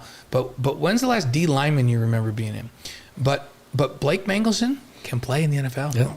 And Tyler Batty can play in the NFL. And John Nelson might be so all of a sudden you get some guys, and that helps you leverage the recruiting because you can say, look at these guys came. They weren't even as highly recruited as you, and we developed them into players. So now if you come, look what these guys are doing. It helps to have players. I think it helps to recruit running backs, and they need to go get some more running backs. But when you have a Jamal Williams followed by a Tyler Algier, they've never had trouble getting quarterbacks because of the history. So it helps to have some guys. If these guys stay healthy, then they all have a chance to play. That would do wonders for recruiting, don't you think? Oh, absolutely. I mean, right now it's been hard the last 10 years for BYU to get interior defensive linemen and defensive ends. I mean, you can't go, hey, look at Chris Hoke. He played here 16 years ago. Yeah. Well, who else can you point to? And a lot of them have come. That's the issue, right? A lot of them come because they didn't want to just be gap fillers. Right. They want to make plays, and so I think Kyle Whittingham defense helps. Yes, because now they're finally playing a defense that shows these guys, right? Kalani and I were talking, and he was talking about how much Blake Mangelson has developed. And I said, does he remind you of anybody? He goes, he's Brett Kiesel. Like he says, I'm not talking about Brett Kiesel tight end here. I'm talking about he's Brett Kiesel with the Steelers. I was like, oh, wow. He goes, yeah, he's that good. I was going, wow. He said, I'm not saying he's good, but the way he's built, his strength, the way he plays, the intensity he plays with, he keeps progressing. He has a chance to be a really, really good player. And I was like, wow, that's saying something. Well, John John Nelson's really surprised me too. You got to give him a lot of credit. Yes, those two inside guys are playing great right now. Lance on the live stream says, hey, don't forget about Kairos Tunga holding it down. That's true. Kairos is one. We got to point to Kairos. You got to point to him. And you know what? That's a great point. Dick and I forgot about Kairos. But he committed to Utah. He is absolutely a guy, right? He committed to Utah, and then he ended up coming to BYU. But see, those are the kind of guys BYU has to get away from Utah. Yeah. Utah's getting them now. Right. Yeah. Now you got to start splitting them up or getting the better share of it if you want to continue playing defense. Thrilled to have Deseret News columnist Dick Harmon on the Wise Guys live on YouTube, Facebook, Twitch, and wiseguys.com. Let's ask one more question before Blaine hits you up with 5 quick questions. If you could only attend one event, it's the BYU-Utah football game in November or the BYU-Kansas basketball game in February at the Marriott Center, which do you choose? Ooh, that's a great question. But, I think I'd take basketball. Really? I do. I don't know what's going to happen in the BYU-Utah football game. I know it's going to be exciting. They always are, and they go down to the wire. So as an entertainment thing, that's huge. But I think this is the year with BYU's recruiting that it's going to be a real compass pointing thing about where BYU is to take on one of the top teams in the entire country. Here in the Marriott Center, we know what that can be like, and I think that scene is going to be crazy. It's going to be It'll be nuts. Yeah, that'll be fun. We won't be able to hear each other. No. Like face to face, you'll have to scream, or we'll do sign language. That'll be fun. The fact that BYU beat them at Kansas last year with that team, and the team BYU's coming in with this year, expectation will be through the roof, and that's what fans live for. They want to expect success when they lay down the money for a ticket and wait in line to get in, and then here comes the team. It's going to be something. So the Kansas basketball game. I think so, because it's a compass Of course, we'll builder. be at both, so it'll be fun. But It'll be great. we have funny jobs, but that's cool. All right, you ready? 5 questions, Let's do this. 5 questions presented by Strategy Square, delivering connection, clarity, and confidence in business and marketing strategies. Owned and operated by a BYU alum who's helping the Wise Guys conquer the world. We work closely with all of our stuff with Strategy Square, and they sponsor this element for us. Let's start with this. Your favorite sports movie? Oh, man, probably Rudy. I love Rudy, but I cry every time. Yeah, Field of Dreams was great with Robert Redford. Yeah. It was Robert Redford. No, he was natural. That was a natural. Field of Dreams With Costner. Costner, Kevin Both those Costner are classics. and James Earl Jones, who just recently passed. Yeah. So, Okay, so you're going Rudy, They huh? will come. Yeah. Rudy, Okay. All right. I can do that one. Okay. Favorite singer or band? Elton John. Oh man, that's classic. Elton John, because That's of the old school. lyrics of Bernie Taupin. I mean, I started listening to them right before my mission, and Elton John came out with Tiny Dancer Yeah. and some of those. But the piano player, the creativity that those two meet. I mean, one writes the lyrics, Elton John comes along, and then writes the music to it. I mean, it's a phenomenal thing. He's been a rock star for so long. Yeah, it's Elton great. John, yes. Your favorite breakfast cereal? I would say bran flakes with raisins. So, well, you know what? Now you're speaking Brenda's language because she's like, honey, you have got to stop with the sugar-coated cereals because we promote that here on the show. But I also Bran flakes with raisins. Did I hear that right? Yeah, I with just honey. want to check. But do you put sugar on them? I put honey on it. Okay. Dick, you're like going guess Mr. that's a Healthy guy on me. That's a natural It's okay. substance. It's okay. You're sounding like Danny Ainge more and more every day. So You get wiser as you get Who older. eats shredded wheat, not frosted shredded wheat, shredded wheat? Yeah. Yeah, Who does that? I like that. Yeah, I see. Look at Dick. Dick's a Danny Ainge. healthy guy. Okay. Your favorite golf course in the world? I played some of the best courses in the world. Couple Yes, of you have. TPC courses, TPC Sawgrass. That's a great question. I've been to some great courses over in Hawaii that I really like because of the scenery at Turtle Bay. I mean, that was fun there. The links at Kailima? Yeah, but because I play it so much and I just love it so much because it's Utah, I would say Hobble Creek and Wasatch State Park.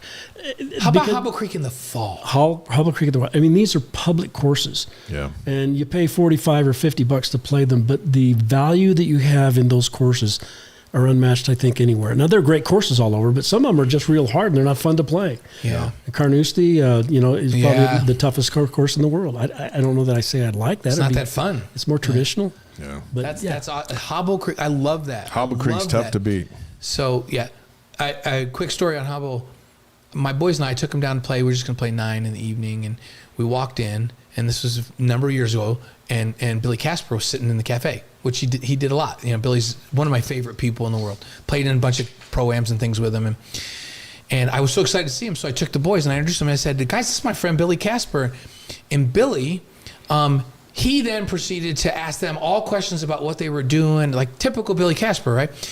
And oh, this is great, keep doing that and doing that, and just made them feel great about themselves. And then we went out to the tee and I said to the boys, how cool is that we're going to play golf and you guys just got to meet Billy Casper? And Hall of Famer. they said, who's Billy Casper? I was like, you've got to be kidding me right now. There's some old guy in there talking to us. I was like, guys, and then I told him about his record, that he's one of the greatest golfers in the history of the game. One of the greatest putters ever. And maybe the most underrated golfer in the history of the game. Multiple majors.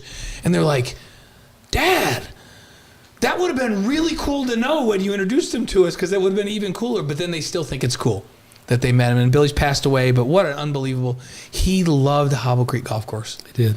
I got a chance to play 9 holes with him before he passed away, and what a great gentleman. Oh, I love Billy Casper. And I kind of blew it, Blaine. Because, Why? Because, well, I asked him for some tips, and he was so gracious, and he helped me in that. But then I brought up something that maybe a lot of people don't. He has a son, David, that's kind of gone off the wrong path, and he's in prison. Yeah, yeah. And I said, how's David doing? And he looked at me, and he just got tears in his eyes. He was heartbroken, and I should never have brought that up because we were having such a good time in that. But I was caring about him, and I just wanted to ask, how's David? Yeah. But no, Bobby Casper, his son, I play golf with him. He's helped me with some real estate that I've done, and he's a tremendous guy. Yeah. Too, just like his father. What a great family. Billy's wife is great. Like one of the greatest human beings I've ever known. Absolutely. And so gracious. But I just thought, isn't that Billy? One of the greatest golfers in the history of the game. And all he wanted to do was pump up my boys and get to know them, which is so Billy Casper. Legend. That's my Hobble Creek memory. Okay, last one. Your favorite BYU moment. Well, it'd have to be the Danny Ainge dash against Notre Dame. That'd have to be that one. I think the John Beck pass to Johnny Harleen would be right Back there. to Harleen. The long pass to Clay Brown from Jim McMahon that got BYU that tremendous victory in Miracle Bowl in SMU. Those are the three that stand in my mind probably the most. And I think because of the drama of the moment and the comeback, it would probably be the Hail Mary pass To the SMU is to the one SMU. that tops the three. Yeah, that was one of the greatest college football games that I've ever seen. So fun. Yeah. Some tremendous athletes. Those on are that great. field. You've covered it all. And I haven't mentioned Jimmer Fredette. I mean, the Mexico game in Or Las Ty Vegas. Detmer, for that matter. Yeah. Yeah. I mean, how about the 33-point outburst in the first half up at Utah by Jimmer? yeah, absolutely. Like, there's so many moments with Jimmer. How about the Miami with Ty Detmer? And after the game, I'm walking on the field with him. He's got blood and he's got stitches on his chin, and he just did it. And walking with him, that was a moment I'll always remember. We could do a 2-hour show, and we could just talk about favorite moments, because Dick's We do a 2-hour show. No, I mean, all we could do is just sit here with Dick and just say, let's just go through poignant and amazing moments, and we could 2 hours just talk about that with Dick. All good stuff. Because he's covered it all. He's covered it all. 5 Questions is presented by Strategy Square. You can read Dick Harmon's articles in the Deseret News and at Deseret.com all week long, all year long. And we've read you for all of our lives. Yep. Nice job. Thanks for having me, guys. You guys are awesome. Your podcast is becoming famous. I've talked to people that have listened to it at 35,000 feet over China. Over China? Or Sweden or whatever. I mean, you guys are doing a great program, and I hope people will support it and listen to it and download it. And there's a lot of gems in here. Ronnie Nelson today was tremendous. Yeah, he's so fun. Riley's so fun. Thank you. He really breaks it down. So. Enjoy the bye week. Yeah. I will. We'll see play you. more golf. This is a great week of weather to play golf. Hubbard tomorrow at Ogden Air Force Base. Oh, good. Nice. My buddies. So You get flyovers while you play. What's better than that? I know those F-16s or F whatever they are. Oh, they take off down at the bottom of that. Oh my it's goodness! humbling, That's isn't so it? good. When they go over. Yes. The great Dick Harmon, thank you so much. Thank you, guys. Thanks, have Dick. you I here. appreciate you being here. Next man. week, Steve Young's going to join us here on the Wise Guys. And Elder Clark Gilbert, the Commissioner of Church Education, will be with us here on October 14th. And we still have President Reese and President Randall, the President of the University of Utah. Coming together. Tag teaming, coming together. That's coming up a bit later on. But thank you. And you can like finish tapping out on the 18th. You just walk right back to your car and get in The the other thing drive we love about off. the show is just casual. We do whatever we want. People just come on sad. They just leave. We just because there's no commercial breaks. We have sponsors, and That's great. it's a beautiful thing. We love this long format. It's Thank fun. you. Thanks for having me, You guys. got it. Cougars in the Appreciate it, man. NFL. Let's run down what we got coming up on the weekend. It's not a bye week for everybody. Thursday, Tyler Algier and the Falcons take on the Bucks. How about we get the ball to Algier a little more often? Please, can Played we? great the other day. Yeah. Sunday, the Ravens with Kyle Van Noy, who, by the way, is making a case He for either, I don't know what you call it, but Defensive Player of the Year. He's on track for that. Is he the best pass rusher in the game right now? He was awesome last He night. is so good right now. Friend of this show, of course, but just a friend of ours. And they're at the Bengals with Ryan Rico, who's carving out a nice rookie year for I think he himself. had one punt over the weekend, and it was for a cool 56. He just pounds it.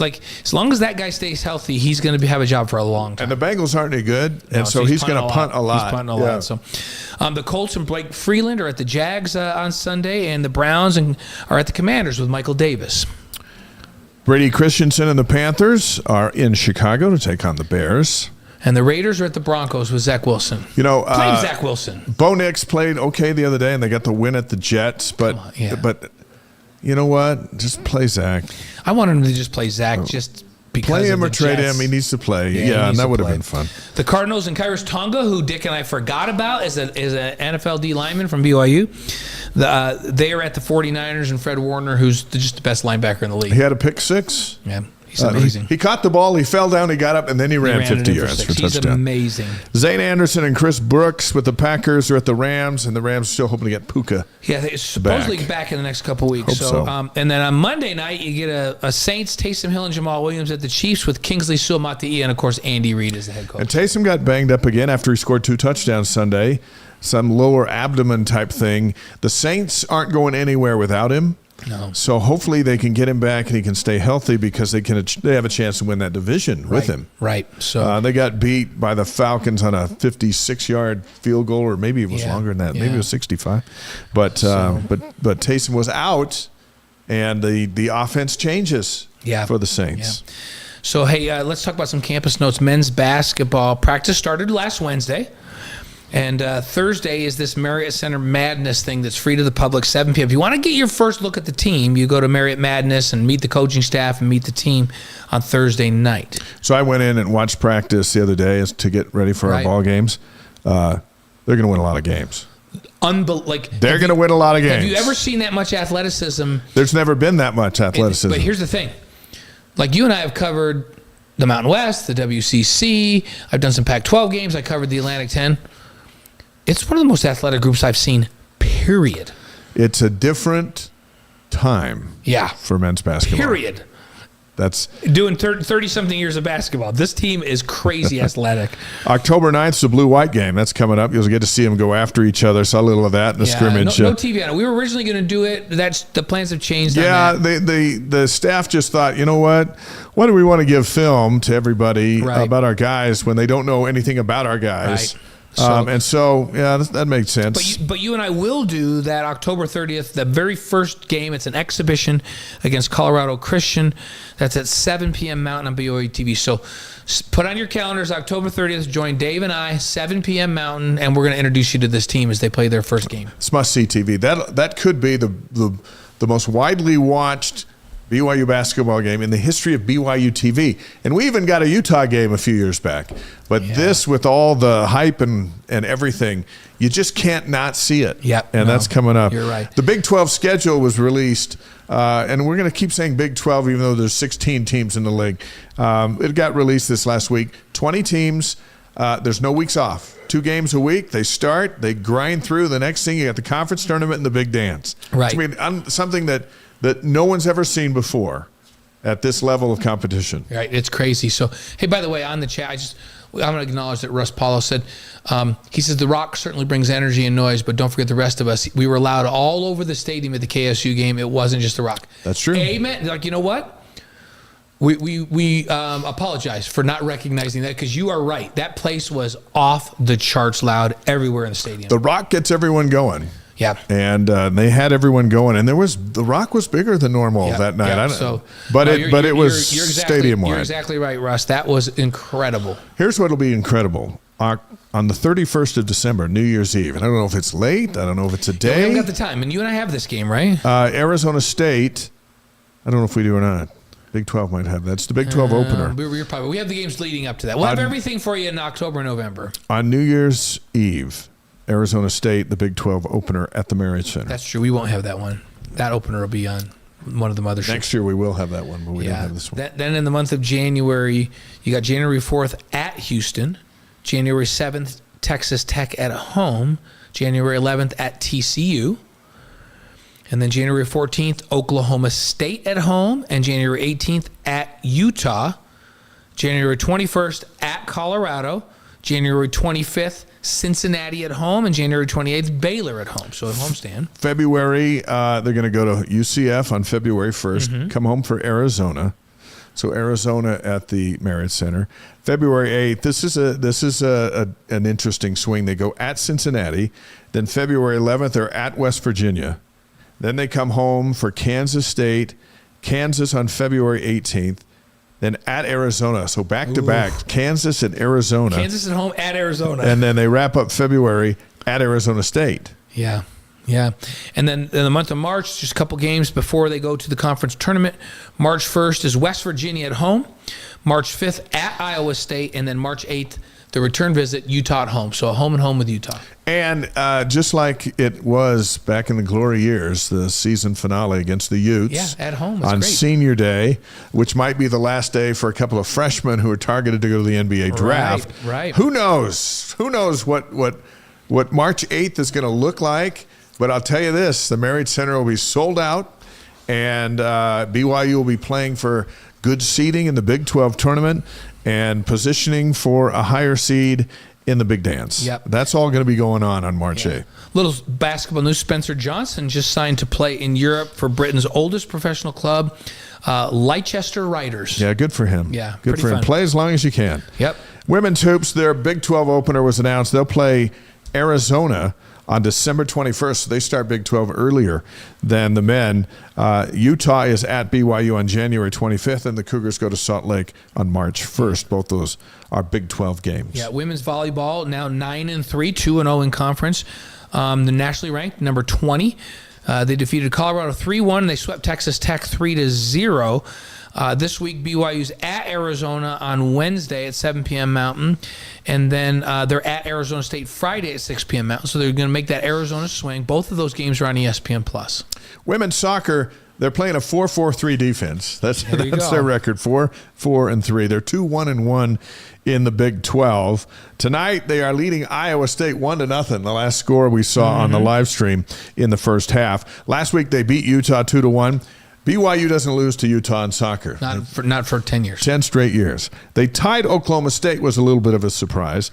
And then Friday, they're at Arizona at 7 Mountain Time, and that's on ESPN+. Right. Women's cross country with their national ranking. They were at 7. Now the new rankings, remember, come out on Tuesday. So they'll have a new ranking out tomorrow. Next Friday at the Joe Plain Notre Dame Invitational in South Bend, Notre Dame, Indiana. So they're cruising along. For the men, they're number 2. They won the Nuttycombe Invitational in Madison, Wisconsin. They just don't lose. They go places and they win. Could they be 1 tomorrow in the new rankings? I don't know. Probably still stay 2, right? Casey Klinger was the overall winner. They could jump to 1. Yeah. They got the Dellinger Invite coming up on October 11th in Eugene, Oregon. When you think of Eugene, Oregon, don't you think track and field and cross country? I do. So. Hey, by the way, that football in front of you, Blaine. Oh, yeah. We got 1 more week to go with our auction to raise money for kids in Uganda. Yeah, and we'll do that too. But so what we want you to do is we want you to, if you'd like, this is a ball that's been signed by the entire football team. Right. That's the 17th ranked 5-0 football team. That's. You know what? Do you remember that you said? I believe you said this a couple weeks ago. Who knows what's going to happen? This could be a legendary team. They could be. Guess what? They're 5-0 right now. Get this ball because this might be one of the special teams of all time for BYU. Yeah. So how do they do it? Yep. So the E from Hope Mission. You go to wiseguys.com. You click the contact tab. Put your bid. Make sure you put your phone number on there. Don't worry, we're not going to give it to anybody else because it's on the contact tab. The silent bid, the bidding will end on Sunday, October 6th. So this next Sunday, we'll announce the winner on our Monday, October 7th show that gets this ball. Remember, we auctioned one off at the actual tournament that went for a great price. And so this is the last one we have here. $1,000 will send 15 Ugandan kids to school for a full term. I can tell you this, that the bid on the ball is well past that. Yes, it is. So the kids are going to be richly blessed, and someone's going to get awesome. that ball. You know what? Get that ball and do something great. Do something good to help the world. Yeah. So. Here's our Cougarboard question of the week as we head down the home stretch. If you're not familiar with Cougarboard, it's the largest online community of BYU fans. Thousands of posts every day. This question comes from Laser Coug, one of their insider subscribers. Why did we see such a drop-off when Connor Pay went down? Is there that much of a talent difference, or is it a problem with the offensive line not having reps together in that configuration? I will say this. Connor Pay is really good. He's very good. So when he goes down, whoever the next guy is isn't Connor Pay, at least not yet. And so there'll be a little bit of a difference there. But one thing I noticed is the shotgun snaps still were on target for Jake Retzlaff. BYU didn't run the football very well in the second half. Baylor made some adjustments, and I don't know if it was it Mokofisi that was the backup center? Mocassini. I don't know if it was that or if it was just the whole line or if it was just a little bit of everything. But you got to get Connor Pay back because there's a drop-off when Connor Pay leaves the game, whether he's hurt or just taking a break. So, and I agree with you, Dave. I think it had more to do with what all of the adjustments that Baylor made. Dave Aranda is a really good defensive coach, and they did some things differently in the second half. BYU got a little conservative with play calling. And what a lot of people missed, people didn't realize that Lapuahu went out also. Yeah.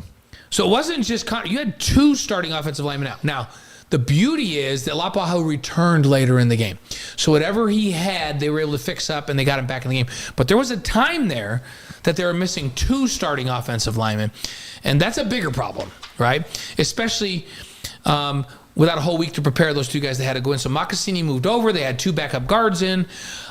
Eventually, Lapuahu came back in at the guard, and now they were with one backup guard in. And those players will get a chance to get more work this week. Whoever's going to play center, Mocassini likely. If Connor can't go in 2 weeks, we'll get a lot more work there. So there's a talent difference, period. Connor Pay's one of the best centers in the country. He's an NFL-level guy. And in that configuration, they do practice sometimes, but not as much, right? So, and having Lapuahu out for a period of time also hurt. And Baylor made some great adjustments. So all of that contributed. Good question, and great we question. hope you enjoyed that answer.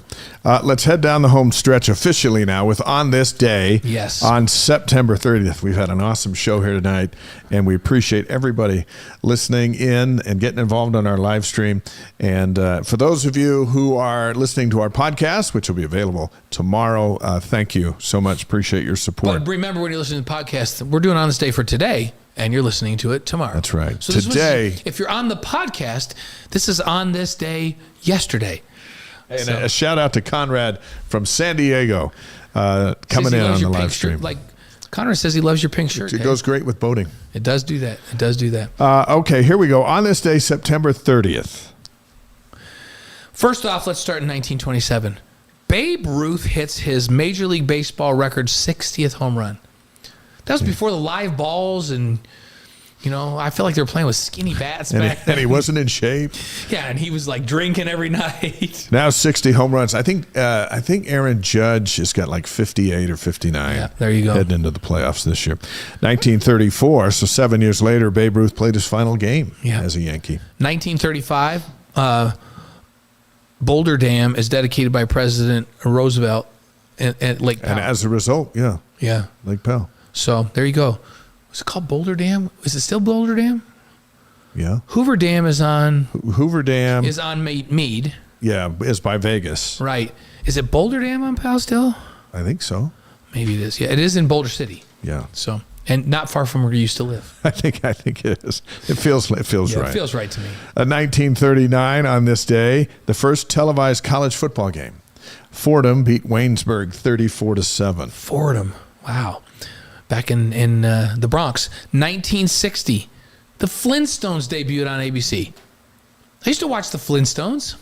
Fred and Wilma and Barney. You have to, yeah. That Barney Rubble, what 1960. an actor. That Barney Rubble was a great actor. On this day, in 1984, the Cleveland Browns set an NFL record by allowing 11 sacks against Kansas City, and they lost 10-6. Wow. How do you give up 11 sacks and you only lose by 4? That's crazy. So, I don't know. Crazy. In 1996, the Jerry Springer Show debuts on syndicated television. We've never been the same. It changed. It was like reality television. That was the birthplace of reality television. We know who to blame, and it's Jerry all Springer. Jerry Springer's fault.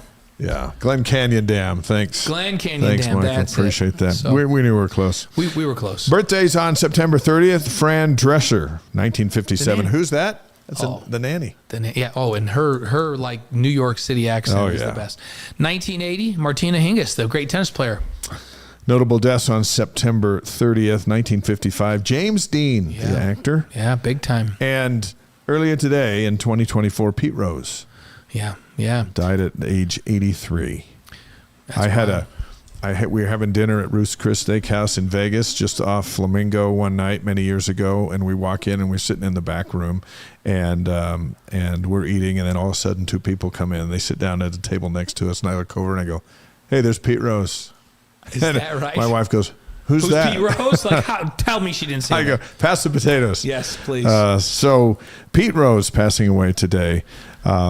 We'll see if he gets into the Hall of Fame posthumously now. Yeah, with all that went on. All that's gone down. Our Wise Guys inspirational quote of the week is from Babe Ruth. Yeah, only appropriate, right? So Babe Ruth said, "Yesterday's home runs don't win today's games. Don't look back. Always look forward, right?" Just keep going. So as great as yesterday was, it doesn't save today. Yeah, that's right. So as great as 5-0 was in August and September, what matters is let's beat Arizona October 12th against Arizona. Thanks. You know what matters today? That Riley Nelson and Dick Harmon came on this show. Yeah, they were great. So we're going to look back to that. Tomorrow I'm still going to look back and say how great those guys were on the show today. Yeah. And you can go back and listen to it. That's right. Over and over again. So you can go back and do that. Wiseguys.com. And then look for the podcast tomorrow wherever you get podcasts. It's this show, but then it releases a podcast, and that might be a little more convenient for folks to listen to when they're flying and doing all that kind of stuff. And don't forget, next week, got my former teammate and great friend and author, motivational speaker, Super Bowl MVP, Steve Young. Steve Young. We are so excited to have Steve Young. And I was thinking about this 5-0 start. going into a bye week, so you just sit there and watch Enjoy the it for 2 ticker weeks, go, right? and nothing bad's going to happen to your lose team. in front of you, and you can move up, and you don't even You might have to even play. move up. You might even move up. But it's so important to live in the present, to be present. Enjoy this. No one knows what's going to happen on October 12th. But until something happens there, enjoy being in the top 20. Enjoy being undefeated. This is stuff that we live for. We talk about it all year long. And another one cool thing about the 2:00 start is sometimes in those day games, things fly over during the national anthem. I hope we have a fly, but we know. Like, we'll have to. So they're working on it. We just know they're working on it. Yeah, But it doesn't happen at night, but it does happen in the day. Well, hey, thanks everybody out there for joining us tonight on the live stream. Michael Zimmerman says, "Great show, love y'all." We love you guys too. Thanks for being in. How about Pensacola, Florida, coming in late? Yeah, and Nice Troy job. saying they already booked. They bought their tickets. They got travel plans to Orlando. They're missing the World Trunk or Treat to be there at That's the a UCF commitment. game. That's a commitment. So we appreciate it, and I agree with John Parker. Go Cougs! Awesome. Hey, and I'll tell you this: if you drive around the Orlando area and find an LDS chapel, there may be a trunk or treat going they might on. have one going. So And you if can just you got pop in. kids, take them for that. There you go. So Wise Guys presented by our friends at Brady Plus, distributed by our other friends at the Deseret News. We're going places, and please subscribe to our YouTube channel. It's free. It helps us build the show. What are you looking at? I'm looking. So as if any says, first time seeing this show, and I live in Provo, Utah. Laughing out loud. Great job, guys. Thanks for joining us. Hey, whether you're in Provo, or you're in Singapore, or you're in Panama, or you're in Argentina, Or President Golding, who says hi from Indiana. from India, it doesn't matter where I you don't are. know who President Golding is. When you come in, you become part of the Wise Guys family, and we're glad to have you in. So we'll see you all next week. See ya. Oh, and wait. Hey, we got AFR tomorrow night. That's right. That's Make sure right. you see us. And hey, don't forget, Wise Guys is presented by Brady Plus and distributed by the Deseret News. See you, everybody. See ya.